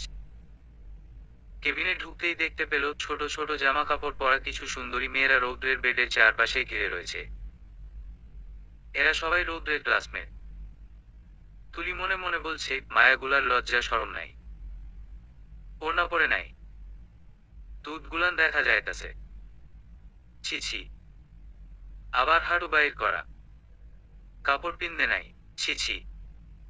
রৌদ্র ওদের সাথে হেসে হেসে কথা বলছে। মেলার মধ্যস্থলে দাঁড়িয়ে নীলা জিনিসপত্র দেখছিল। ঐতিহ্যবাহী মেলা। বিভিন্ন সবিজ আর ঘড়িগুলোতে হাত দিয়ে দিয়ে দেখছে সে। তখনই হঠাৎ করে একটা নিতে গিয়ে অন্য আরেকটা চীনা মাটির সবিজ মাটিতে পড়ে দুই খণ্ড হয়ে গেল। সাথে সাথে নিচের দিকে তাকিয়ে দুই ভাগ হওয়া অংশটা দেখে ভয়ে নীলার মুখ শুকিয়ে যায়। কেউ দেখার আগেই সেটা মাটি থেকে তুলে দুই ভাগ হওয়া অংশটা একসাথে করে আবার সেখানেই রেখে দিল। পিছন থেকে হেঁটে আসছে মেঘ। নীলাকে কিছুক্ষণ এখানে দাঁড়িয়ে থাকতে দেখে এগিয়ে আসলো। মেঘকিরে, কি করছিস এখানে? এগুলো পছন্দ হয়েছে? নীলা মাথা নেড়ে না বোধক উত্তর দেয়। মেঘ, আরে বল বল, কোনটা পছন্দ হয়েছে? নইলে এখানে এতক্ষণ দাঁড়িয়ে কি করছিস? কোনটা নিবি বল? স্টলের দোকানদার এদিকে এগিয়ে এলো। নীলা চুপচাপ দাঁড়িয়ে আছে, ভয় ঘামছে। একটা ঢুক গেল। মেঘ এবার শোপিসগুলোতে হাত দিয়ে একটা একটা করে ওখান থেকে উঠিয়ে বলছে, কোন পছন্দ হয়েছে? এটা, ওটা, না এটা। মেঘ কয়েকটা ওঠানোর পর একটু আগের ওই দুই ভাগ হওয়া শোপিচ্ছায় হাত দিল। ওটায় হাত দিতেই উপরের একটা অংশ মাটিতে পড়ে গেল। এটা দেখার সাথেই নীলা দ্রুত সেখান থেকে সরে পাশের দোকানে কসমেটিক্স দেখতে চলে গেল। দোকানদার এদিকে এগিয়ে এসে বলছে, আপনি এটা ভেঙে ফেলেন। মেঘ তার হাতে থাকা শোপিসের খণ্ডটার দিকে তাকিয়ে দেখতে দেখতে বলছে, এটা তো বোধহয় আগেই ভাঙাই ছিল। দোকানদার করা গলায় উত্তর দেয়, একটা জিনিসও এখানে ভাঙা নয়, সব চেক করে রেখেছি। মেঘ, মানে আমি তো এটা ভাঙিনি। দোকানদার রেগে বলছে, আমি স্পষ্ট দেখলাম ওটা আপনার হাত থেকে পড়ে ভেঙে গেল। আর আপনি ভাঙেননি? মেঘ, দেখুন আমি মিথ্যা বলছি না। পাশের দোকান থেকে নীলা আর চোখে ঘটনা দেখছে আর ওখানে হাতে চুরি দেখার ভান করছে। রবিন এগিয়ে এসে বলল, কি হয়েছে এখানে গ্যাঞ্জাম কিসের? মেঘ শোপিচ্ছা দেখিয়ে বলল, দেখ ভাই, এটা ভাঙাই ছিল আর উনি বলছেন এটা আমি ভেঙেছি। হঠাৎ মেঘ সামনে থাকা আয়নার দিকে তাকিয়ে খেয়াল করলো নীলার চোখ মুখ হাস্যোজ্জ্বল। সে মুচকি মুচকি হাসছে। মেঘ যে ওকে হাসতে দেখছে সেটা নীলা খেয়ালই করলো না। সে পাশের দোকান থেকে হাতে ছুরি কেনার ভান করছে। এদিকে আকাশ অহনাকে গাড়ি করে প্রেমনগরে রেখে আসছে। আকাশ নিজেই ড্রাইভ করছে। কাল থেকে হাসপাতালে আছে। বাড়ি গিয়ে এখন একটু ফ্রেশ হওয়া দরকার। অহনা আকাশের পাশে সিটে বসে এক দৃষ্টিতে আকাশের দিকে চেয়ে আছে আর মুচকি মুচকি হাসছে। আকাশ সামনের দিকে তাকিয়ে ড্রাইভ করতে করতে বলছে, এভাবে দেখো না তো, ড্রাইভিং করতে মনোযোগ নষ্ট হয়ে যাচ্ছে। অহনা আকাশের দিকে তাকিয়ে থেকেই বলে উঠল, কি আর হবে, বেশি কিছু তো হবে না। অহনা এগিয়ে এসে আকাশের গায়ে হাত দিল এবং আকাশের ঘাড়, কান আর গলা শুকতে থাকে। আর গালের কাছে এসে ঠোঁটটা কিসের স্টাইল করছে। আকাশ, আরে আরে আয়, কি করছো?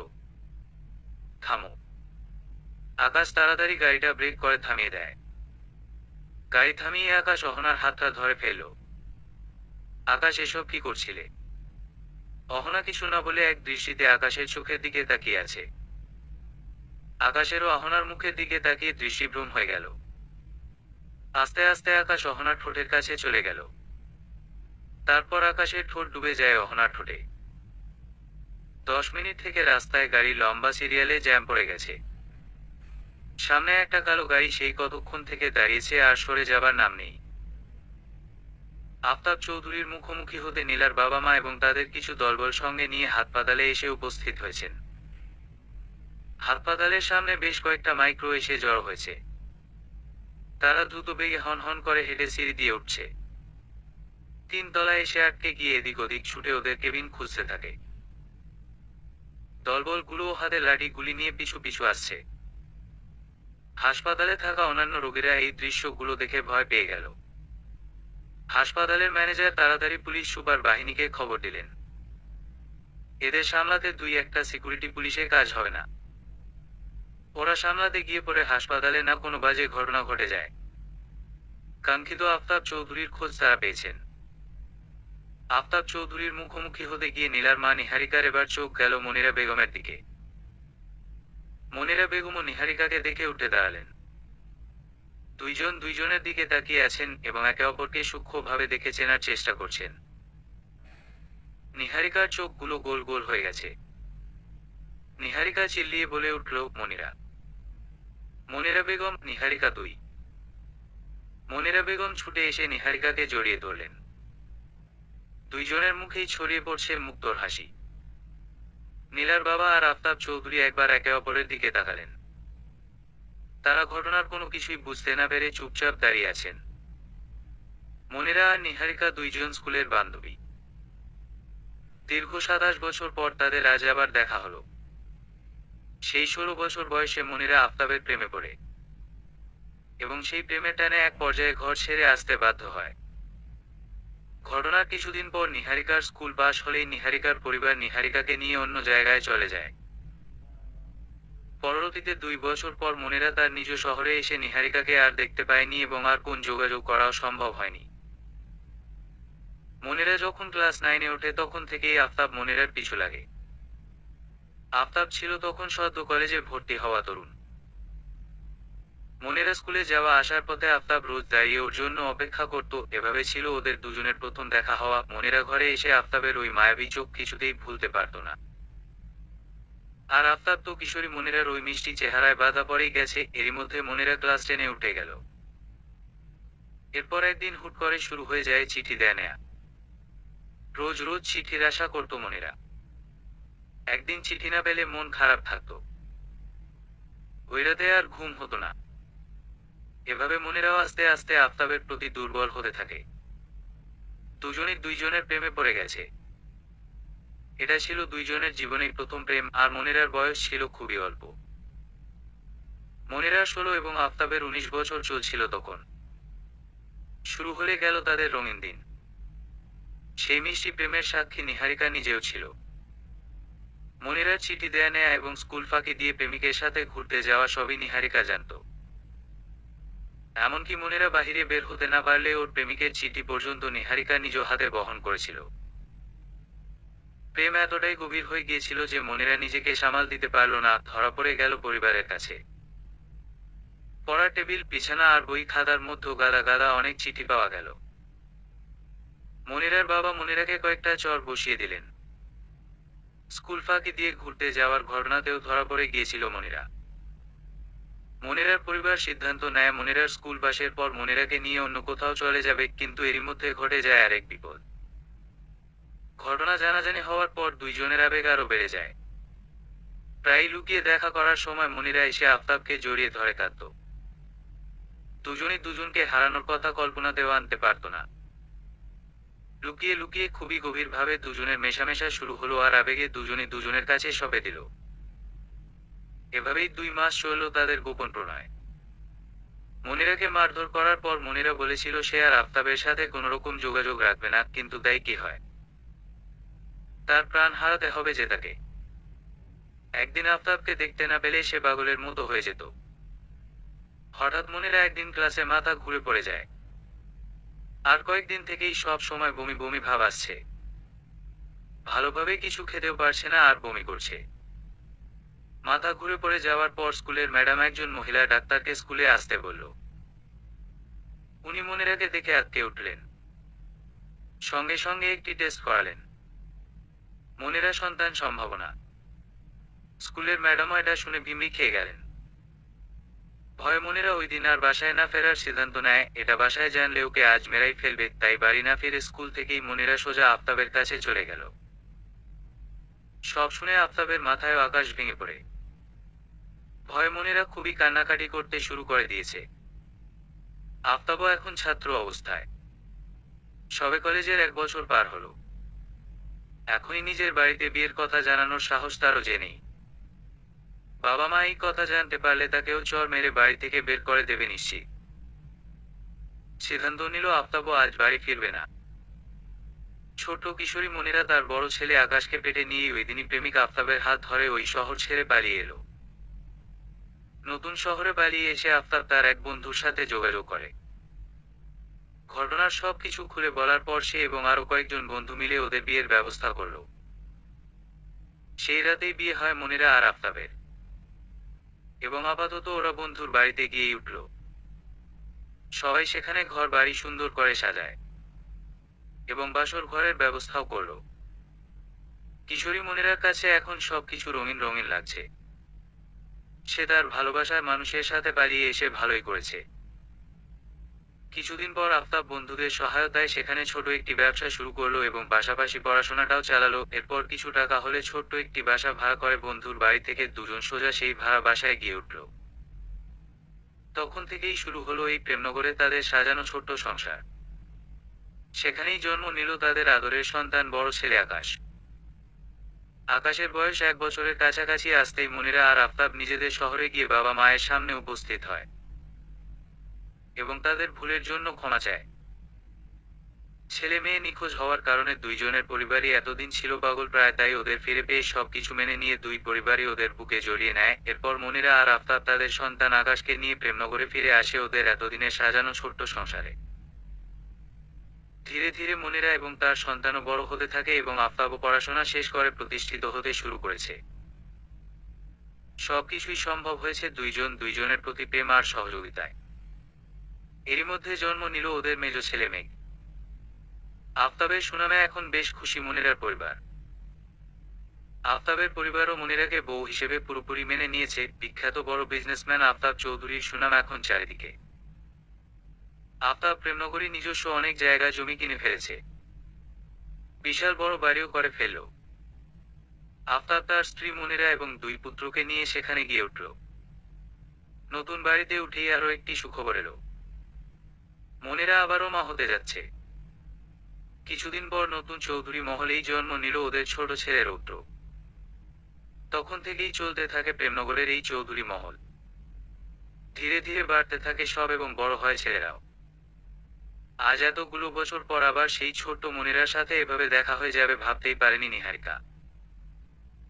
মনিরাও ভাবেনি নিহারিকার সাথে এভাবে হঠাৎ দেখা হয়ে যাবে, তবে মনে মনে চেয়েছে কোথাও কোনো দিন দেখা হোক। অনেক খুঁজেছে সে স্কুলের বান্ধবীদের, কিন্তু যোগাযোগ করার কোনো মাধ্যম হয়ে ওঠেনি। আজ দুইজনকে এভাবে দেখে দুজনই আবেগে আপ্লুত।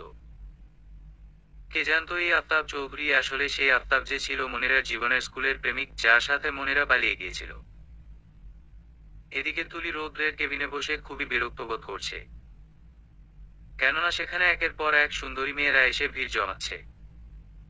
রৌদ্রের সাথে যে একটু আলাদা ভাবে কথা বলবে সেই সুযোগটুকুও পাচ্ছে না। রৌদ্রের ডিপার্টমেন্টর সব মেয়েরা এসে হাসপাতালে ভিড় জমিয়েছে। তাদের মোস্ট হ্যান্ডসাম বয় যে এখন এখানে। ওরা ভাবছে এই অবস্থায় হ্যান্ডসাম বয়ের একটু খেদমত করতে পারলে যদি মনটা জয় করে নেওয়া যায়। রৌদ্র হঠাৎ তুলির দিকে তাকিয়ে খেয়াল করলো তুলি চোখ মুখ ভাঙাচ্ছে। ওর চোখ মুখের রেখা বলে দিচ্ছে সে যথেষ্ট বিরক্ত বোধ করছে। রৌদ্র মেয়েগুলোকে কেবিন থেকে চলে যেতে বলল।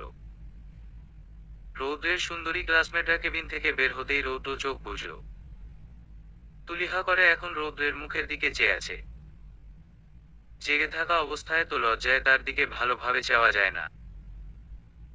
তুলি টুলটা এগিয়ে নিয়ে এসে মুখ সামনের দিকে বাড়িয়ে বাড়িয়ে রৌদ্রকে দেখছে। রৌদ্র তার বাম চোখটা হালকা একটু খুলে তারপর আবার বন্ধ করে তুলির কাণ্ড দেখে ফেলল, কিন্তু তুলি সেটা বুঝতেই পারল না। হঠাৎ করে রৌদ্র চোখ মেলতেই তুলি লজ্জা পেয়ে টুল ঘুরিয়ে অন্যদিকে মুখ করে বসল। লজ্জায় তুলি চোখ দুটো বন্ধ করে আছে আর ঠোঁট দুটো কাঁপছে। রৌদ্র বলল, তুমি আমার দিকে ওভাবে তাকিয়ে থাকো কেন? লজ্জায় তুলি কিছু বলতে না পেরে টুল থেকে উঠে দাঁড়ায়, কেবিনের বাহিরে দৌড় দিতেই দরজার কাছে এসে রাফির সাথে ধাক্কা খেল। রাফি তখনই কেবিনের ভিতরে ঢুকছিল। ধাক্কা খেয়ে তুলি পড়ে যেতেই রাফি তুলিকে ধরে ফেলল। সাথে সাথে তুলি রাফিকে ধাক্কা দিয়ে দৌড়ে কেবিনের ভিতর থেকে বেরিয়ে গেল। ধাক্কা খেয়ে রাফি দেয়ালের সাথে ঠেকে পড়ে। তুলি চলে যাওয়ার পানে সে এক দৃষ্টিতে চেয়ে রইল এবং মুখে হালকা বাঁকা হাসি ফুটে উঠল। তার বুকে তুলির জন্য প্রেমের জোয়ার বয়ে যাচ্ছে। কয়েক সেকেন্ড পরে নিজের হুঁশ ফিরে পেয়ে রাফি কেবিনের ভিতরে ঢুকল, কিন্তু তার মুখে হালকা হাসিটা লেগে আছে। রৌদ্রের বেড়ের দিকে এগিয়ে এসে রাফি আবারও কেবিনের দরজার দিকে চেয়ে বলে উঠল, বড়ই মিষ্টি মেয়ে। রৌদ্র রৌদ্রকে সন্দেহের দৃষ্টিতে তাকিয়ে থাকতে দেখে রাফি নিজেকে সামনে নিয়ে কাশি দিয়ে উঠল। রৌদ্র খুব চালাক ছেলে। রাফির হাবভাব দেখে সে বলেই ফেলল, প্রেমে টেমে পড়েছিস নাকি? সাথে সাথে রাফির মুখটা পেঁচার মতো হয়ে গেল। রাফি চোরের মতো লুকাতে চেষ্টা করতে করতে মুখে জোর করে একটু হাসি আনার চেষ্টা করে বলল, কই, আমি আবার করব প্রেম? হা হা হা। হাসপাতালের 3 তলায় জটলা পেকেছে।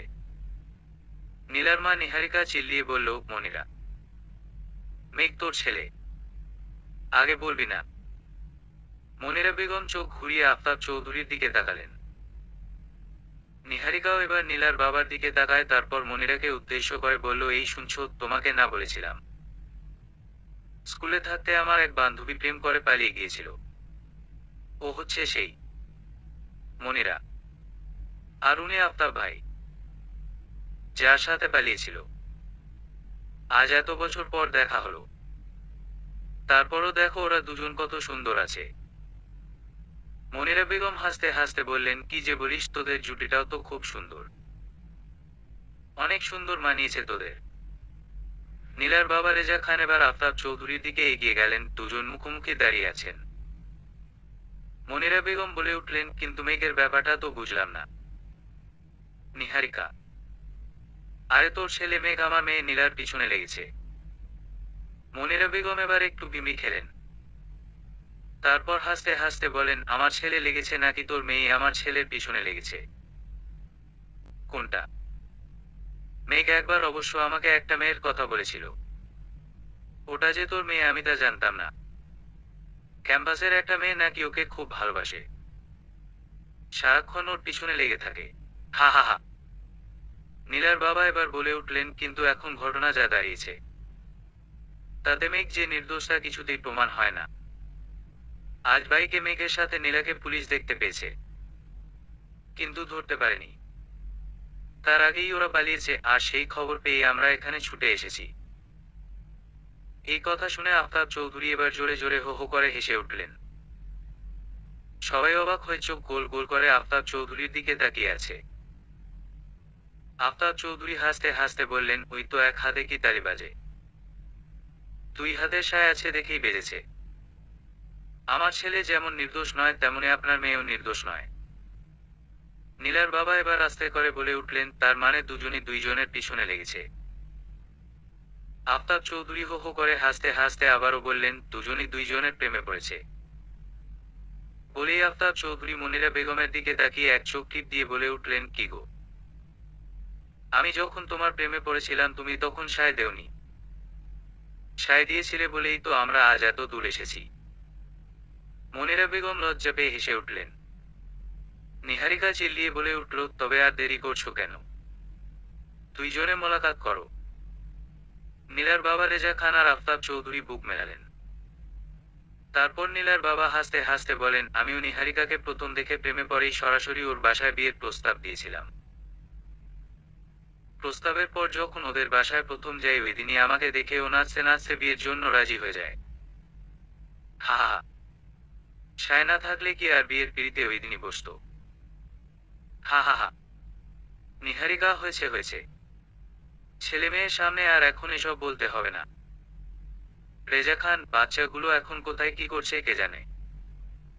তখনই নীলার বাবা রেজা খানের ফোনের রিংটোন বাজতে শুরু করে। থানার ওসি সাহেব ফোন করেছেন। ফোন রিসিভ করার সাথে সাথেই ওসি সাহেব হাসতে হাসতে বলছেন, স্যার একটা ভালো খবর আছে। রেজা খান, কি খবর? ওসি ওই ছেলে সহ আর আপনার মেয়েকে ধরে ফেলেছি। মেলার মধ্যে দুইজন ঝগড়া করছিল, ঘুপটি মেরেছিলাম, বুঝতেই পারেনি, সাথে সাথে ধরে হাজতে ভরেছি স্যার। হা হা। নীলার বাবা রেজা খান তেলেবেগুনে জ্বলে উঠলেন আর চেঁচিয়ে বলছেন, খুব ভালো কাজ করেছেন। কাজের সময় ধরতে পারেন না আর অকাজের সময় ধরেন। আরে ওটা আমার হবু মেয়ের জামাই। নীলার বাবা ধমক দিয়ে আবারও বললেন, যেতে দিন ওদের। ওসি সাহেব কিছুই বুঝতে না পেরে আবুলের মতো বলে উঠলেন, আপনার হবু জামাই?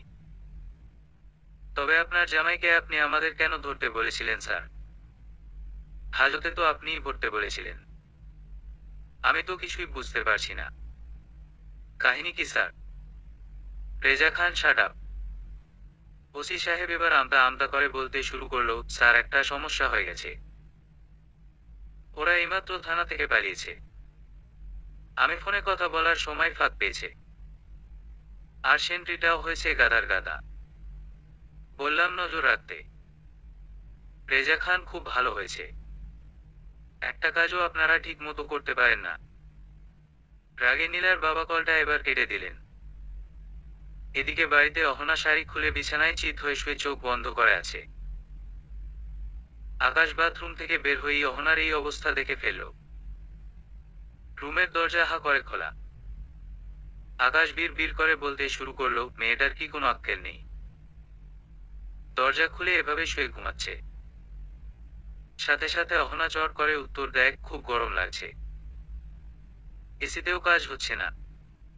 আকাশ চমকে উঠল, তুমি ঘুমাওনি? এভাবে দরজা খুলে রেখে কেউ শয়? অহনা চোখ বন্ধ রেখেই আবারও উত্তর দেয়, বললাম তো, রুমিশ ভেরি হট। দরজা জানলা এখন থেকে খোলাই রাখতে হবে। তখনই রুমের কাজের মহিলার গলার আওয়াজ পাওয়া যায়। সে বলছে, ভাইজান, খাবার কি এখানে আনবো নাকি নিচে আইবেন? আস্তে আস্তে গলার আওয়াজ তীব্র হতে থাকে। সম্ভবত সে এদিকেই আসছে। আকাশ তাড়াতাড়ি দৌড়ে গিয়ে দরজাটা বন্ধ করে দিল। আকাশ ভাগ্যিস আজ বাড়ির সবাই হাসপাতালে, নইলে কে যে এভাবে রুমে হুট করে ঢুকে পড়ত। ওদিকে কাজের মহিলা রুমে ঢুকতে যাবে তখনই আকাশ জোরে দরজা লাগিয়ে দিয়েছে। ভিতরে ঢুকতে গিয়ে হঠাৎ দরজার সামনে এসে পড়ায় কাজের মহিলা তার নাকে প্রচন্ড ভাবে ব্যথা পেল।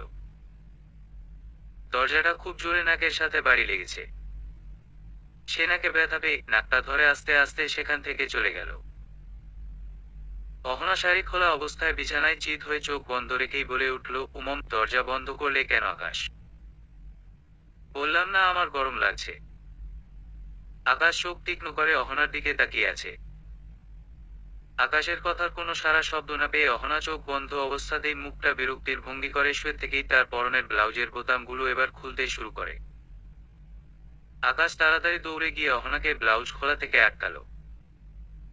অহনা বিছানায় উঠে বসে চোখ খুলে তাকায় আর তারপর চোখ তীক্ষ্ণ করে বলল, তোমাকে আমি বললাম না আমার খুব গরম লাগছে? ছাড়ো আমার হাত, ছাড়ো। অহনার কথায় আকাশ অহনার হাতটা ছেড়ে দিল। আকাশ হেসবকি পাগলামো শুরু করেছো? নিচে চলো এখন। খেতে হবে না। অহনা বিছানা থেকে উঠে ওভাবেই এগোচ্ছিল। পিছন থেকে আকাশ অহনার হাতটা টেনে ধরে। আকাশ, তুমি কি নিচে এভাবেই যাবে? সাথে সাথে অহনা এবার নিজের দিকে তাকিয়ে চোখ বড় বড় করে ফেললো, তারপর আকাশের দিকে তাকিয়ে ভ্রু কুঁচকে বলল, এই তুমি এখানে বসে কি করছো? তারপর অহনা আবার নিজের শরীরের দিকে তাকিয়ে বিড় বিড় করে বলল, ও আচ্ছা, তাহলে আমাকে এই অবস্থায় দেখেই তুমি দরজা লাগিয়ে দিয়েছো? আকাশ, মানে? অহনা, মানে হলো আমাকে শাড়ি খোলা অবস্থায় দেখেই অমনি দরজা লাগিয়ে দিয়েছো? তোমার মতলবটা কি ছিল তা কি বুঝি না ভেবেছো? শোনো, এই অহনার বুদ্ধির সাথে টক্কর দিতে এসো না, বুঝলে? আকাশ, ওয়াট? অহনা নেকা এখন যেন কিছু বোঝে না। অহনা কথাগুলো হাত নেড়ে নেড়ে বলছিল। রাগে আকাশ বিছানা থেকে উঠে গিয়ে দরজাটা খুলে দিল, তারপর চেঁচিয়ে বলল, নেও, তোমার দরজা হা করে খুলে দিয়ে এসেছি, এবার রক্ষা করো আমায়। কোন পাপে যে আমি তোমায় বিয়ে করে এনেছি? তোমার সাথে সাথে আমার মাথাটাও আজকাল খারাপ হয়ে যাচ্ছে। এই কথা শোনার সাথে সাথে অহনা তেলেবেগুনে জ্বলে উঠল। অহনা, কি বললি তুই? কি বললি? আকাশ বড় ধরনের একটা ধাক্কা খালো। ও তো স্বামীকে তুই তোকারি করতে শুরু করেছে। আকাশ চোখ দুটো গরম করে অহনার দিকে তাকায়। তারপর এক পা করে অহনার দিকে এগোতে থাকে। অহনা একা একাই বিড় করতে করতে এবার আকাশের চোখ দুটো দেখেই ভয় পেয়ে গলার আওয়াজ বিড়ালের মতো আস্তে আস্তে নামিয়ে আনলো, তুমি ওভাবে তাকিয়ে আছো কেন আকাশ? আকাশ এগোতে এগোতে অহনার কাছে এসে দাঁড়িয়েছে। ভয় পেয়ে অহনা মনে মনে বলছে, এ কি মারবে নাকি? আকাশ সামনের দিকে হাত বাড়িয়ে দিল। ভয় অহনা দুটো বন্ধ করে ফেলল। আকাশ অহনার পিছনে থাকা ফুলদানিটা হাতে নিয়ে ফ্লোরে ছুঁড়ে দিল। চমকে উঠে অহনা চোখ খুলল। আকাশ এভাবে আরো কয়েকটা কাচের জিনিস ভাঙল। শব্দ পেয়ে নিচে কাজের মহিলা দুটো বলাবলি করতে শুরু করেছে। রহিমা বলল, আমি ডাকবার গেছিলাম ভাইজান তখন দরজা লাগাই দিছে।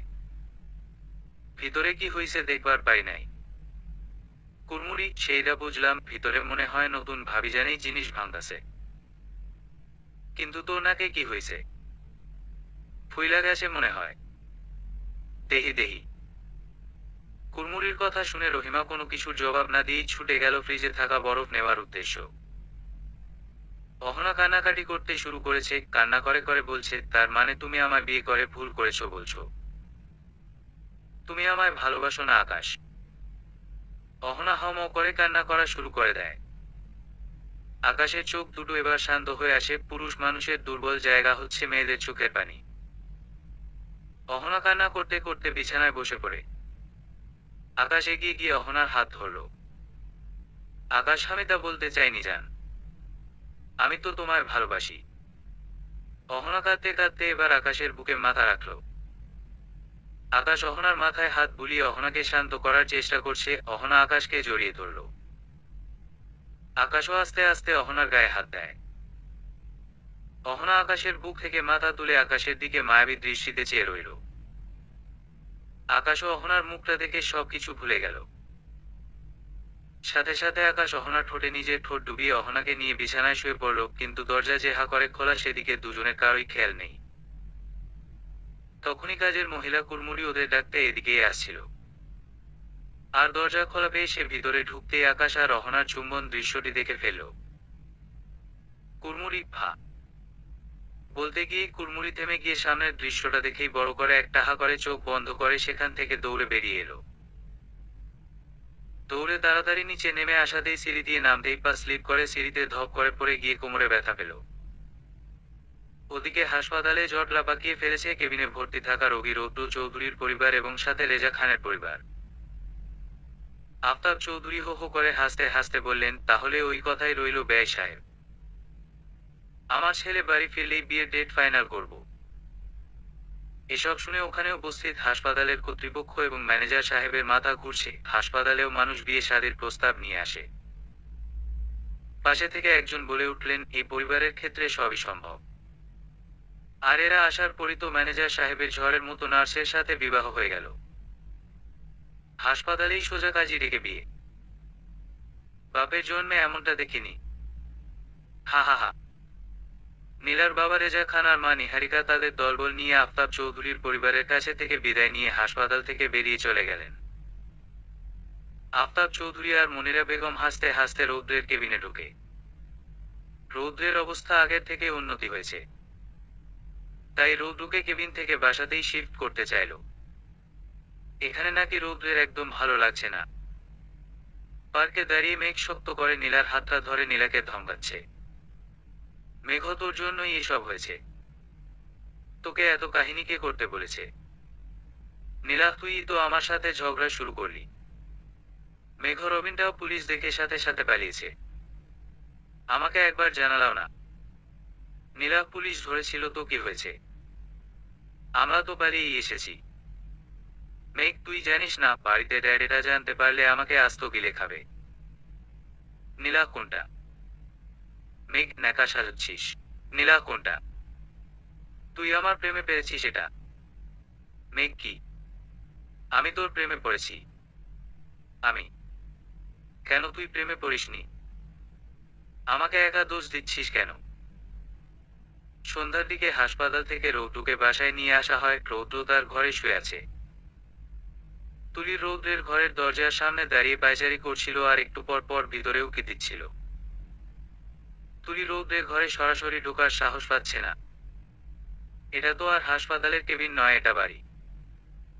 হঠাৎ ভেতর থেকে রৌদ্রের গলার আওয়াজ পাওয়া যায়, মা, মা। রৌদ্র মনিরা বেগমকে ডাকছে। রৌদ্রের গলার আওয়াজ শোনার সাথে সাথেই তুলি হুড়মুড় করে রুমের ভিতরে ঢুকে পড়ল। তুলি, কিছু কি লাগবো আপনার? কি লাগবো কন? রৌদ্র ঘাড় ঘুরিয়ে তুলিকে দেখে চমকে ওঠে। রৌদ্রয়, কি তুমি? তুমি তো নিচের রুমে থাকো, তাহলে এত তাড়াতাড়ি সিঁড়ি বেয়ে উপরে উঠে এলে কিভাবে? রৌদ্রের কথা শুনে তুলি মাথা নিচু করে ঢোক গিলল। রৌদ্র ভ্রু কুঁচকে বলল, তুমি? রৌদ্রের কথা শেষ না হতেই রাফি রুমের ভিতরে এসে উপস্থিত হয়। রুমে ঢুকেই রাফি হাসতে হাসতে বলছে, কিরে, এখন কেমন আছিস? এদিক দিয়েই যাচ্ছিলাম, ভাবলাম তোকে একবার দেখে যাই। বলেই রাফি এবার রৌদ্রের দিক থেকে চোখ সরিয়ে পাশেই দাঁড়িয়ে থাকা তুলির দিকে তাকালো। এতক্ষণ পর তুলিকে দেখে যেন তার চোখ দুটো জোড়ালো। ওর বুকে যে তুলির জন্য প্রেমের জোয়ার ভাড়া বয়ে যাচ্ছে। রৌদ্র শুয়ে থেকেই ওর দিকে তাকিয়ে থেকে ভ্রু কুঁচকে বিষয়টা খেয়াল করলো। রাফিকে তুলির দিকে চেয়ে থাকতে দেখে রৌদ্র কাশি দিয়ে উঠল। কাশির শব্দ শুনে রাফির হুঁশ হয়। রাফি কিছু বলতে যাবে তখনই মনিরা বেগম রুমে এসে উপস্থিত হলেন। মনিরা বেগম, এ কি তোমরা সবাই এখানে এসে ভিড় জমিয়েছ কেন? আমার ছেলেটাকে এখন একটু বিশ্রাম নিতে দাও। যা ধকল গেছে ওর ওপর। ও সুস্থ হলে গল্প করো কেমন। তোমরা বরং এখন নিচে এসো, আমি নাস্তা দিচ্ছি। এসো। মনিরা বেগমের কথা শুনে রাফির মুখে মুগ্ধর হাসি ছড়িয়ে পড়ছে। রাফি হাসতে হাসতে বলছে, জি আন্টি। ওর এখন প্রচুর বিশ্রাম নেওয়া উচিত। মনিরা বেগম, হ্যাঁ বাবা, তুমি ঠিক বলেছ। মনিরা বেগম তুলির দিকে তাকিয়ে ওকেও উদ্দেশ্য করে বলল, তোমরা দুজনেই বরং এখন নিচে এসে গল্প করো, ছেলেটা আমার বিশ্রাম নি। রাফির কপালে এভাবে সুযোগ চলে আসবে সে কল্পনাও করতে পারেনি। মনিরা বেগম রুম ত্যাগ করার পর তুলিও নিচে চলে গেল। আর রাফি রুম থেকে বের হওয়ার আগে হাসতে হাসতে রৌদ্রের তাকিয়ে এক চোখ টিপ দিল। রৌদ্র, কি ব্যাপার? তোকে এত খুশি খুশি লাগছে যে? রাফি তার ডান হাতটা বুকের পাশে ধরে বলে উঠল, দিল তো পাগল হ্যায়। বলেই দরজার পর্দা সরিয়ে রুম থেকে বের হয়ে গেল। কেন যেন রৌদ্রের কাছে ব্যাপারটা অসহ্য লাগলো। তুলি ড্রয়িং রুমে না বসে রুমে চলে গেছে। রাফি ড্রয়িং রুমে বসেও কিছুকি মারছিল। তখনই অহনা সিঁড়ি বেয়ে নিচে নেমে আসছিল। রাফিকেও কি মারতে দেখেই অহনা নিচে নামতে নামতে বলল, এই ছেলে, তুমি কাকে খুঁজছো? হুম। অহনার কথায় রাফি কাশি দিয়ে ওঠে। অহনা নিচে নেমে এসেছে। রাফি, মানে আন্টিকে খুঁজছিলাম। মুখে রাফি এটা বললেও মনে মনে রাফি তুলিকে খুঁজছিল। তার তো তুলির সাথে গল্প করার কথা ছিল। কিন্তু তুলি তো এখানে না বসে ভিতরে চলে গেছে। অহনা, হায় ছেলে, আবার কি ভাবছো? রাফি, আমি আন্টিকেই খুঁজছিলাম। আমার আবার বাড়ি যেতে হবে তো, তাই ভাবছিলাম আন্টিকে বলেই যাই। তখনই আফতাব চৌধুরী ড্রয়িং রুমে চলে এলো। আফতাব চৌধুরী যাবে মানে? এখনই কিসে যাওয়া? আমার ছেলের পিছনে তুমিও কম খাটুনি করনি, তাই আজ আমাদের সবার সাথে রাতের খাবার খেয়ে তবেই যাবে। রাফি, এ মানে আঙ্কেল? আফতাব চৌধুরী রাফির পিঠে চাপড় দিয়ে বললেন, কোনো মানে টানে নেই। বড্ড ভালো ছেলে বাবা তুমি। তুমিও তো আমার ছেলের মতোই। বাবার কথা ফেলতে নেই। রাফি, জি আঙ্কেল। মনে মনে রাফি বেশ খুশি হলো। এই সুযোগে তুলির সাথে হয়তো আবারও দেখা হয়ে যাবে। মনিরা বেগম রৌদ্রের ঘরে কফির মগ হাতে নিয়ে ঢুকতেই খেয়াল করলেন রৌদ্র খুব মনোযোগ দিয়ে উপরে দেয়ালের দিকে তাকিয়ে আছে। মনিরা বেগম, কি বাবা, কি এত চিন্তা করছিস? মায়ের কথায় রৌদ্র এদিকে ঘাড় ঘোরালো। রৌদ্র, কিছু না মা। রাফি চলে গেছে। মনিরা বেগম, না, রাতের খাবার খেয়ে যাবে। রৌদ্র মনে মনে ভাবছে, আগে তো বেটা আমার বাড়িতেই আসলেই নানান রকমের তারা দেখাতো, এখন হঠাৎ করে সেটা কিভাবে পাল্টে গেল। ওরে তো আমি ভালো করেই চিনি, ঘাবলা তো একটা নিশ্চয় আছে। বেটার মতলবটা কি? অহনা তুলির রুমটায় এসে দেখলো তুলি বিছানায় বসে বিছানার চাদরের দিকে তাকিয়ে থেকে কি যেন এক মনে চিন্তা করছে। অহনা যে রুমে এসেছে সেটাও বুঝতেই পারেনি। অহনা, কেরে কি এত ভাবছিস? অহনার কথায় তুলি চমকে উঠল। তুলি আপা তুই? দুলাভাই কোথায়? অহনা বিছানায় বসতে বসতে বলল, ওরার কাজ কি? ডাক্তার সাহেব হাসপাতালে গেছেন রোগী দেখতে। কিন্তু তোর মুখটা এত শুকনো লাগছে কেন? তুলি আপা। অহনা কি? তুলি বিছানা থেকে উঠে দাঁড়িয়ে একটু সামনে এগিয়ে গেল। অহনা উঠে তুলির পিছনে পিছনে যেতে যেতে বলল, আরে কি হয়েছে? তুলি অহনার দিকে মুখ করে ঘুরল। তুলি আপা শোন। অহনা হুম। কি হয়েছে? তুলি আপা, আমার কি জানি হয়েছে। অহনা, কি হয়েছে? তুলি আপা। আপা, আমি সারাক্ষণ তোর ছোট দেবরারে নিয়া ভাবি। বড়ই শরমের কথা। আমি এক সেকেন্ডের লিগা তারে ভুলবার পারি না। আমার লাইগাই তার এমনটা হইছে। আমার এখন সারাক্ষণ শুধু হে চিন্তা হয়। আমি কি করুম আপা? অহনা ধুর পাগলি। তুলি আপা, আমি তার চিন্তায় ঘুমাইবার পাই না। সারাক্ষণ তারে চোখের সামনে দেখবার মন চায়। অহনা এবার তার দুই ভ্রু নাচিয়ে বলল, প্রেমে প্রেমে আবার পড়িস তো। ঘুম। তুলি পীড়িত। আমি কিছু জানি না আপা। আমি তার চিন্তায় খাইবার পারি না, ঘুমাইবার পারি না, সব সময় তার সুন্দর মুখরা আমার চোখের সামনে ভাসে। অহনা হুম, বুঝলাম। Serious case. তোর প্রেম রোগ হয়েছে। তুলি কি কস আপা? এখন আমার কি হইব? অহনা, কি আর করবি? প্রেমে ডুবে থাক। হা হা হা। তখনই অহনার ফোনের রিংটোন বাজতে শুরু করে। আকাশ ফোন দিয়েছে। অহনা কলটা রিসিভ করে কথা বলতে বলতে রুম থেকে বের হয়ে গেল। মেঘ নীলাকে বাড়ি পৌঁছে দিতে এসেছে। নীলাদের বাড়ির সামনে দাঁড়িয়ে মেঘ নীলাকে বলছে, দয়া করে এবার বাড়ির ভিতরে যা। তোর বাবা মা নিশ্চয়ই অনেক চিন্তা করছে। পরে এইসব ব্যাপার তো সে আমার ঘাড়ে এসেই পড়ে। তোর বাবা তো শুধু আমাকেই সন্দেহ করে। তখনই উপরে দুতলায় বারান্দা থেকে দাঁড়িয়ে নীলার বাবা রেজা খান জোরে জোরে চেঁচিয়ে বলে উঠলেন, কে? জামাই বাবা। তা বাবা, তুমি বাহিরে দাঁড়িয়ে কেন? ভিতরে এসো। আমার মেয়েকে নিয়ে বাড়ির ভিতরে এসো বাবা। নীলার বাবার কণ্ঠস্বর শুনে ভয় মেঘের গলা শুকিয়ে কাঠ হয়ে গেল। ফিসফিস করে নীলার কানে কানে বলল, সেই তো আমায় আবার বিপদে ফেললি। এতক্ষণে তুই তোর বাড়ির ভিতরে ঢুকে গেলেই পারতিস। ইয়া মাবুদ, আজ আমায় রক্ষা করো। আবার না কোন বিপদে আমার ফেলে। রেজা খান, কি হলো? তোমরা এখনো বাহিরে দাঁড়িয়ে কেন? ভয় মেঘ ঘামতে ঘামতে নীলাকে নিয়ে নীলাদের বাড়িতে পা দিল। ভিতরে যাওয়ার পরও রেজা খান মেঘকে জামাই বাবা বলেই ডেকে যাচ্ছে। ভয় মেঘ আরো ঘামতে শুরু করেছে। আজ নিশ্চিত জামাই আদর করেই এরা ছেড়ে দেবে। রেজা খান চিল্লিয়ে বললেন, কই গো, আমাদের জামাই বাবার খাতির যত্ন আর খাবার দাবাবের ব্যবস্থা করো। এসব শুনে মেঘের অবস্থা আরো খারাপ হয়ে যায়। নীলা তার রুমে চলে গেছে ফ্রেশ হতে। মেঘ, এসব আপনি কি বলছেন আঙ্কেল? রেজা খান এবার চেঁচিয়ে উঠলেন, আরেক কিসের আঙ্কেল? বাবা বলো বাবা। ভয় মেঘ ঢোক গিলতেও পারছে না। গলায় কিছু যেন আটকে পড়েছে। আজ নিশ্চিত বড় রকমের কোনো গন্ধলাই দেওয়ার জন্য উনি এরকম নাটক করে অভিনয় কার্য চালিয়ে যাচ্ছেন। উনাকে আজ পাকা ভিলেন মনে হতে লাগলো। মেঘ, পানি। আমি পানি খাবো।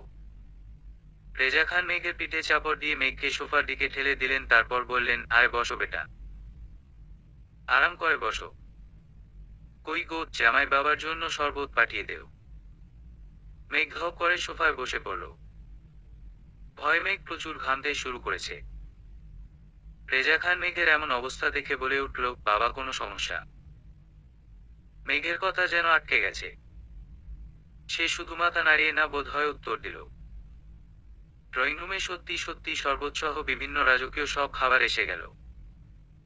রেজা খান, নেও বাবা, এবার খাওয়া শুরু করো করো। আমি নীলাকেও ডাকছি। নীলা, মামনি এখানে এসো। ওদিকে ডাইনিং টেবিলে খেতে বসে রাফির চোখ শুধু তুলির দিকেই যাচ্ছিল। তুলি একটু খেয়েই উঠে যায়। মুখটা ছিল তার ভীষণ মলিন। সিঁড়ি বেয়ে উপরে উঠে সোজা রৌদ্রের ঘরের সামনে গিয়ে দাঁড়ালো। যা হবার হবে এটা ভেবে তুলি সাহস নিয়ে ভিতরে ঢুকে পড়ল। ভিতরে ঢুকে দেয়ালের দিকে চোখ যাওয়ার সাথেই লজ্জায় তুলি মুখটা অন্যদিকে ঘুরিয়ে দাঁড়ালো। রৌদ্র শুয়ে থেকে ওয়াল টিভিতে ভিডিও গান দেখছিল। সেদিনের মতো শুধু ব্রা প্যান্টি পরা মেয়েদের নাচ দেখছিল সে। রৌদ্র টিভিটা তাড়াতাড়ি অফ করার জন্য রিমোটটা চালাচ্ছে, কিন্তু ওটা কোনো কাজ করছে না। লজ্জায় তুলি রুম থেকে বের হয়ে যেতেই দরজার কাছে এসে রাফির সাথে ধাক্কা খেল। রাফি তখনই রুমের ভিতরে ঢুকছিল। সেই সময় রৌদ্র টিভিটা অফ করতে সক্ষম হয়। তুলি, আরে ধ্যাত, আপনি খালি আমার লাগে বাড়ি খান কেন? রাফি তার মুখ সামনের দিকে বাড়িয়ে তুলির মুখের কাছে গিয়ে বলল, কেন, ভালোই তো লাগে। শুয়ে থেকেই রৌদ্র বলে উঠল, তুই আর তুমি কেন এসেছিলে? তুলি, তুলি, আপনি ঠিকমতো রাইতে খাইছেন কিনা হেইরাই জানবার আইছিলাম। আপনি না খাইলে যে আমিও খাইবার পারি না হেইরা কি আপনি জানেন?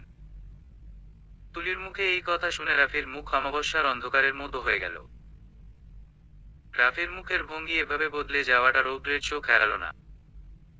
কেন যেন এতে সে একটু স্বস্তি পেল আর তুলির দিকে তাকিয়ে মিষ্টি করে বলল, আমি খেয়েছি। তুলি, তুমি খাওনি? তুলি মাথা নিচু করে আছে। রৌদ্র, কি হলো, তুমি খাওনি? রাফি তো নিজের চোখে দেখেছে তুলি অল্প একটু খেয়েছে। রাফির মনে এবার ভয় ধরতে লাগলো। রৌদ্রের প্রতি কি তুলির কোনো দুর্বলতা জন্মেছে? না, তা হতে দেয়া যায় না। তার আগেই তুলিকে হাত করে নিতে হবে। তখনই রৌদ্র আর রাফির ডিপার্টমেন্টের কয়েকজন সুন্দরী ক্লাসমেটরা হুড়মুড় করে রুমের ভিতরে ঢুকে পড়ল। যারা তাদের ক্রাশ বয়ের প্রেমে পড়ে ডুব সাঁতার কাটছে।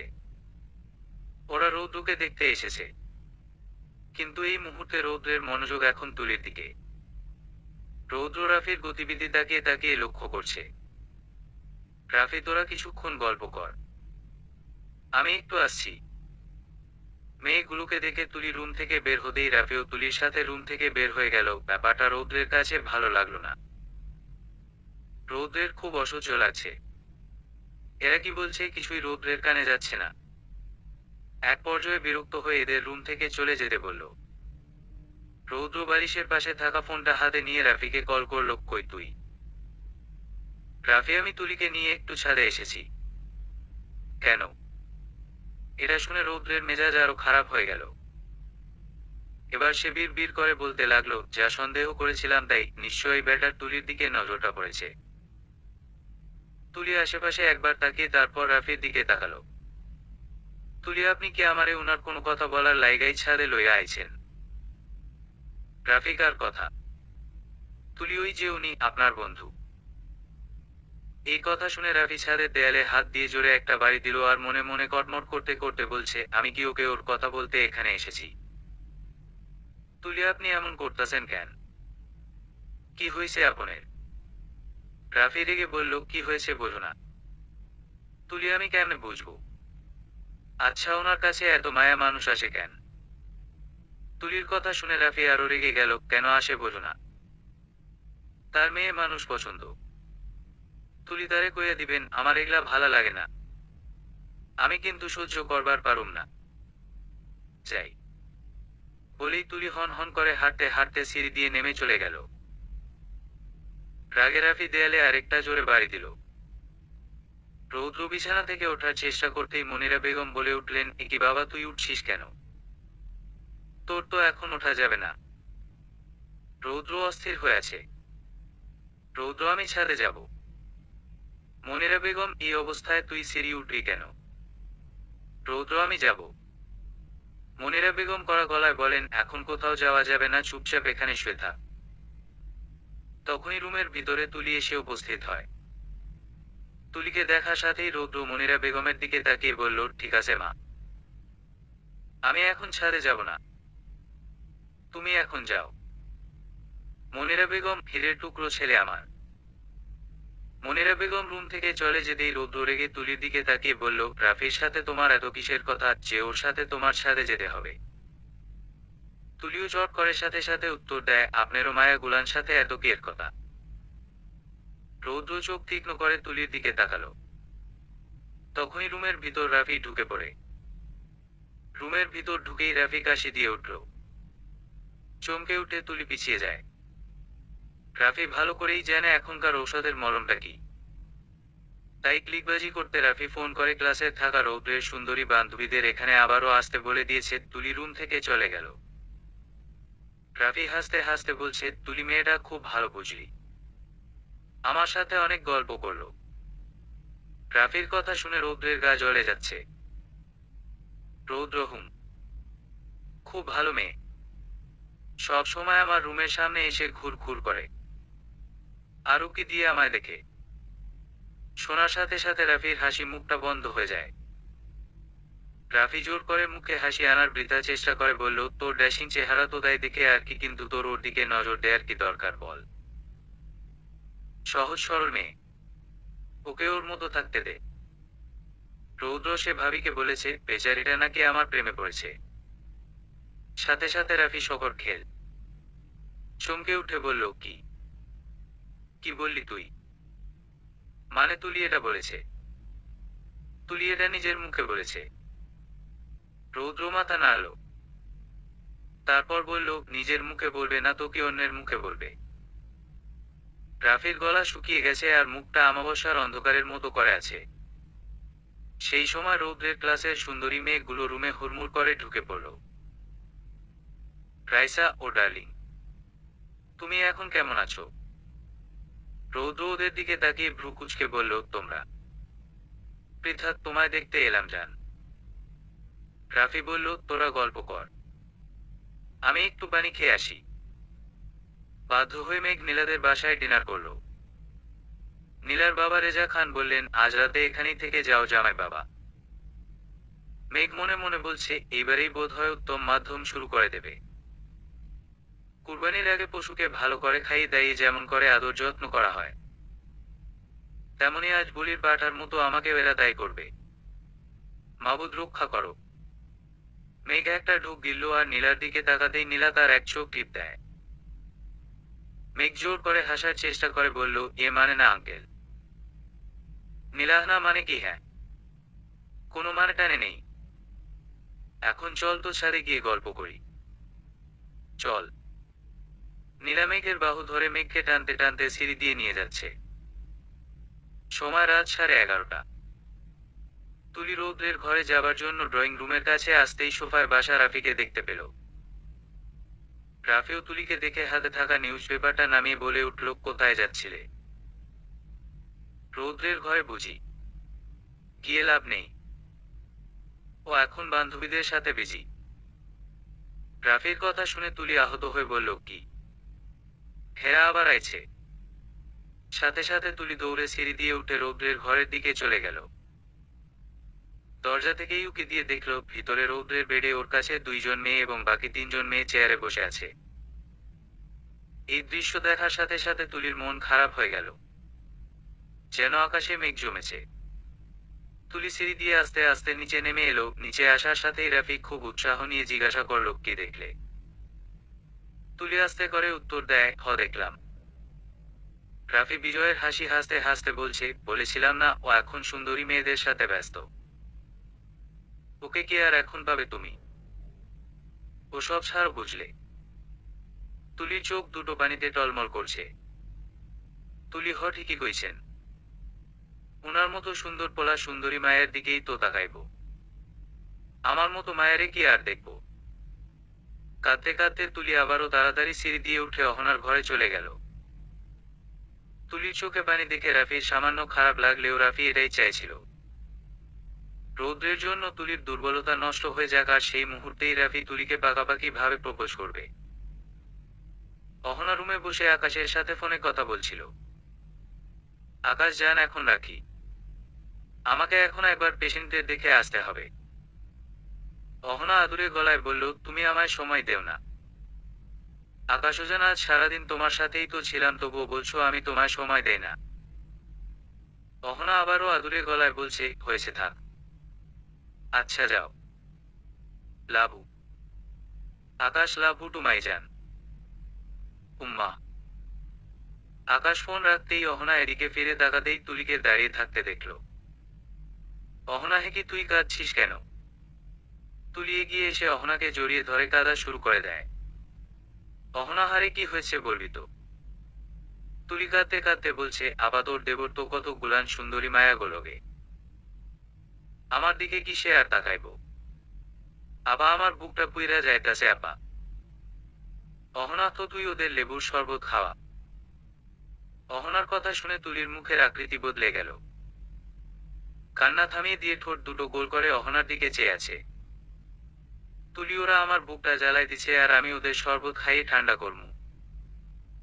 অহনা, ওরাও তো জ্বলবে, মরিচের জ্বালায় জ্বলবে।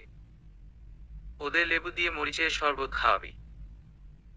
তুলি চোখের পাতা কয়েকবার পিট পিট করে বলল, ঠিক বলছিস আপা, কিছু হইব না তো। অহনা হাসতে হাসতে বলল, আরে না, একদম ঠিক। যা যা, রান্না ঘরে গিয়ে নিজে দাঁড়িয়ে থেকে বানিয়ে নিয়ে গিয়ে খাওয়া।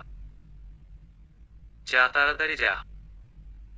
তুলি রান্নাঘরে গিয়ে লেবু রসের সাথে কাঁচা মরিচের পেশা পেস্ট পানিতে মিশিয়ে শরবত বানালো। শরবত বানানোর সময় কাজের মহিলা কুড়মুড়ি চোখ বড় বড় করে শরবত বানানো দেখছিল।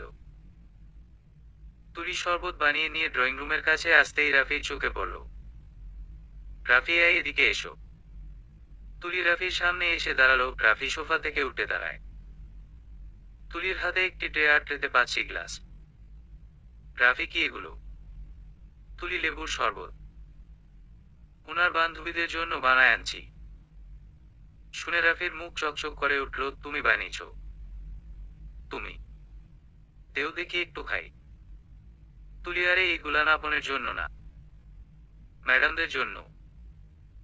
রাফি, আরে রাখো তোমার ম্যাডাম, তোমার হাতে বানানো শরবত আমি তো একটু খাবই। রাফি লোভ সামলাতে না পেরে ট্রে থেকে একটা গ্লাস হাতে উঠিয়ে নিল আর ফোন বের করে শরবতের একটা ছবি তুলে সেটা ফেসবুকে মাইরে দিল। সেখানে লিখল, প্রিয় তোমার বানানো মিষ্টি শরবত। তারপর হাসতে হাসতে মুখটা গ্লাসের কাছে নিয়ে গিয়ে ঠোঁট গ্লাসে দিয়ে ফেলল। এক ঢোক খেতেই রাফি মুখ থেকে গ্লাস নামিয়ে ভরাট দৃষ্টিতে তুলির দিকে তাকালো। তারপর সাথে সাথে বড় করে হা করে লাফাতে থাকে। রাফি হা করে মুখের সামনে হাত দিয়ে বাতাস করছে আর জোরে জোরে লাফাচ্ছে। তখনই আফতাব চৌধুরী এদিকে আসছেন। আফতাব চৌধুরীকে এদিকে আসতে দেখে তুলি শরবতের ট্রেটা টেবিলের ওপর রেখেই দৌড় দিল। আফতাব চৌধুরী এদিকে এসে হাসতে হাসতে বলছেন, বুঝলে বাবা, আমার ছেলেগুলো যদি তোমার মতো দায়িত্ববান হতো। বলতে বলতে উনি পিছন থেকে রাফির পিঠে চাপড় দিয়ে দিলেন, তুমি বড়ই ভালো ছেলে বাবা। রাফি এদিকে ফেল। আফতাব চৌধুরী রাফির দিকে তাকিয়ে লক্ষ্য করে বললেন, একি বাবা, তুমি হা করে আছো কেন? রাফি কিছু না বলে শুধু হা করে মুখের সামনে বাতাস করছে। আফতাব চৌধুরী টেবিলের দিকে তাকিয়ে শরবতের ট্রেটা দেখে বললেন, এগুলো কি? শরবত। রাফি মুখ হা করেই হ্যাঁ বোধক মাথা নাড়ালো। আফতাব চৌধুরী, ভালোই হলো, গলাটা শুকিয়ে এসেছিল। আফতাব চৌধুরী ট্রে থেকে একটা গ্লাস হাতে উঠিয়ে নিতেই রাফি চোখ বড় বড় করে আফতাব চৌধুরীর দিকে তাকালো। আফতাব চৌধুরী এদিকে ফিরলেন, তুমিও একটা নেও বাবা। রাফি মুখ হা করেই না বোধহয় মাথা নাড়ালো। আফতাব চৌধুরী গ্লাসের কাছে মুখ আনতেই রাফি বলে উঠল, আমি এখন আসি আঙ্কেল। বলেই রাফি অতি দ্রুত বাড়ি থেকে বের হয়ে দৌড় দিল। আফতাব চৌধুরী, আহা শরবত। আফতাব চৌধুরী শরবতের এক ঢোক খেতেই ঝালে মুখ থেকে শরবতের পানি বের করে ফেলে দিলেন আর কাশতে শুরু করলেন। তারপর শরবতের গ্লাস ট্রেতে রেখে রান্নাঘরের দিকে চলে গেলেন কাজের মহিলাকে শায়েস্তা করতে। এটা কি শরবত বানিয়েছে সে? কিন্তু অতিরিক্ত ঝালের কারণে রান্নাঘর পর্যন্ত না যেতেই ডাইনিং রুমে এসে আটকে গেলেন। ঝালে তার মুখ পুড়ে যাচ্ছে।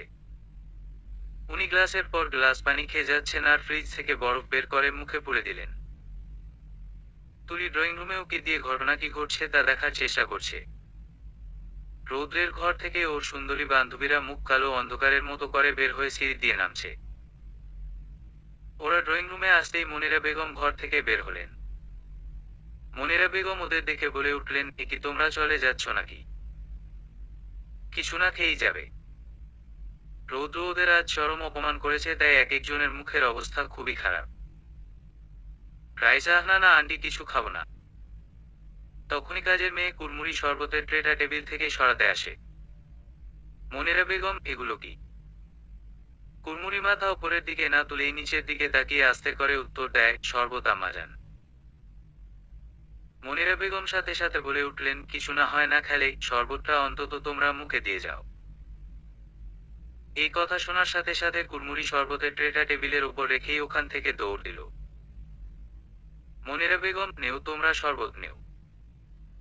মেয়েগুলো বিরক্ত হয়ে মনিরা বেগমের জোড়াজুড়িতে শরবতের গ্লাস হাতে নিয়ে মুখে দিতেই ঝালে চোখ মুখ জ্বলে লাল হয়ে যায়।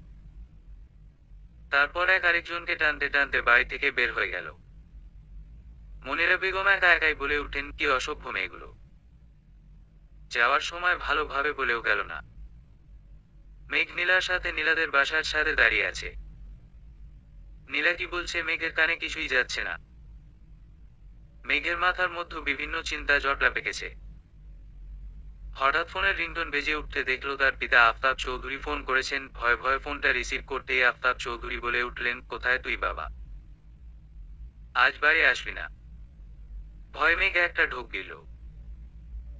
মেঘ, ড্যাড। আফতাব চৌধুরী, মেরি বেটা, আগে বাড়ি আয়। বিয়ের ডেট ফিক্সড হোক, তারপর নীলা বৌমার সাথে ছুটিয়ে প্রেম করিস। শুনি সাথে সাথে মেঘের চোখগুলো রসগোল্লার মতো হয়ে গেল। মানে? আফতাব চৌধুরী, নীলার বাবা মানে বেআইব সাহেব একটু আগে আমায় ফোন করে জানিয়েছেন তুমি ওখানে। মেঘ, মানে? আমি তো কিছুই বুঝতে পারছি না। আফতাব চৌধুরী সব ঘটনার বিস্তারিত খুলে বলতেই মেঘ কথার মাঝেই ফোন না কেটে দিয়েই খুশিতে নীলাকে জড়িয়ে ধরে চুমু দিতে শুরু করে। আর ওপর পাশে আফতাব চৌধুরী ছেলের কাঁদতে হাসতে হাসতে ফোন কেটে দিলেন। এদিকে সারাদিনের খাটা খাটুনিতে নীলার বাবা রেজা খান খুব তাড়াতাড়ি আজ ঘুমিয়ে পড়েছিলেন। কিন্তু নীলা আর মেঘ তাকে ঘুম থেকে তুলেই তাকে সালাম করে তার দোয়া নিল। 2 মাস পর আজ বাড়িতে মিষ্টির বন্যা বয়ে যাচ্ছে। অহনা প্রেগন্যান্ট। আফতাব চৌধুরীর বড় ছেলে আকাশ বাবা হতে যাচ্ছে। সেই খবর পেয়ে বাড়ির সবাই আজ মিষ্টি মুখ করছে। কিন্তু তুলির মনটা খুব খারাপ। বাড়ি থেকে খবর এসেছে তাকে এবার বাড়ি ফিরতেই হবে। কিন্তু তুলি তো এতদিনে রৌদ্রকে ভালোবেসে ফেলেছে, ওকে ছেড়ে কিভাবে যাবে সে? আজ চাঁদনি রাত। চাঁদটা আজ পরিপূর্ণভাবে গোল হয়ে রূপালি আলো ছড়াচ্ছে। মুখ শুকনো করে ছাদে দাঁড়িয়ে আকাশের দিকে তাকিয়ে আছে তুলি। হঠাৎ কাঁধের ওপর কারো হাত পড়তেই চমকে উঠে তুলি পিছনের দিকে তাকিয়ে রৌদ্রকে দেখতে পেল। রৌদ্র এখন পুরোপুরি সুস্থ। রৌদ্রকে দেখে তুলি আর চোখের পানি ধরে রাখতে পারল না। রৌদ্রবাড়িতে আজ সবাই কত মজা করছে আর তুমি এখানে দাঁড়িয়ে কাঁদছ। তুলিবাড়ি থেকে খবর আইছে আমার যাইতে হইব। আমি আপনারে ছাইরা কোথাও যাইতে চাই না। বলেই তুলি কাঁদতে শুরু করলো।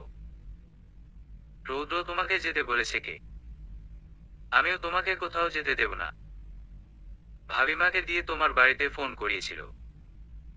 আর ভাবি বলেছে তোমাকে এখন থেকে এখানেই রাখবে আর এখানেই একটা কলেজে ভর্তি করিয়ে দেবে।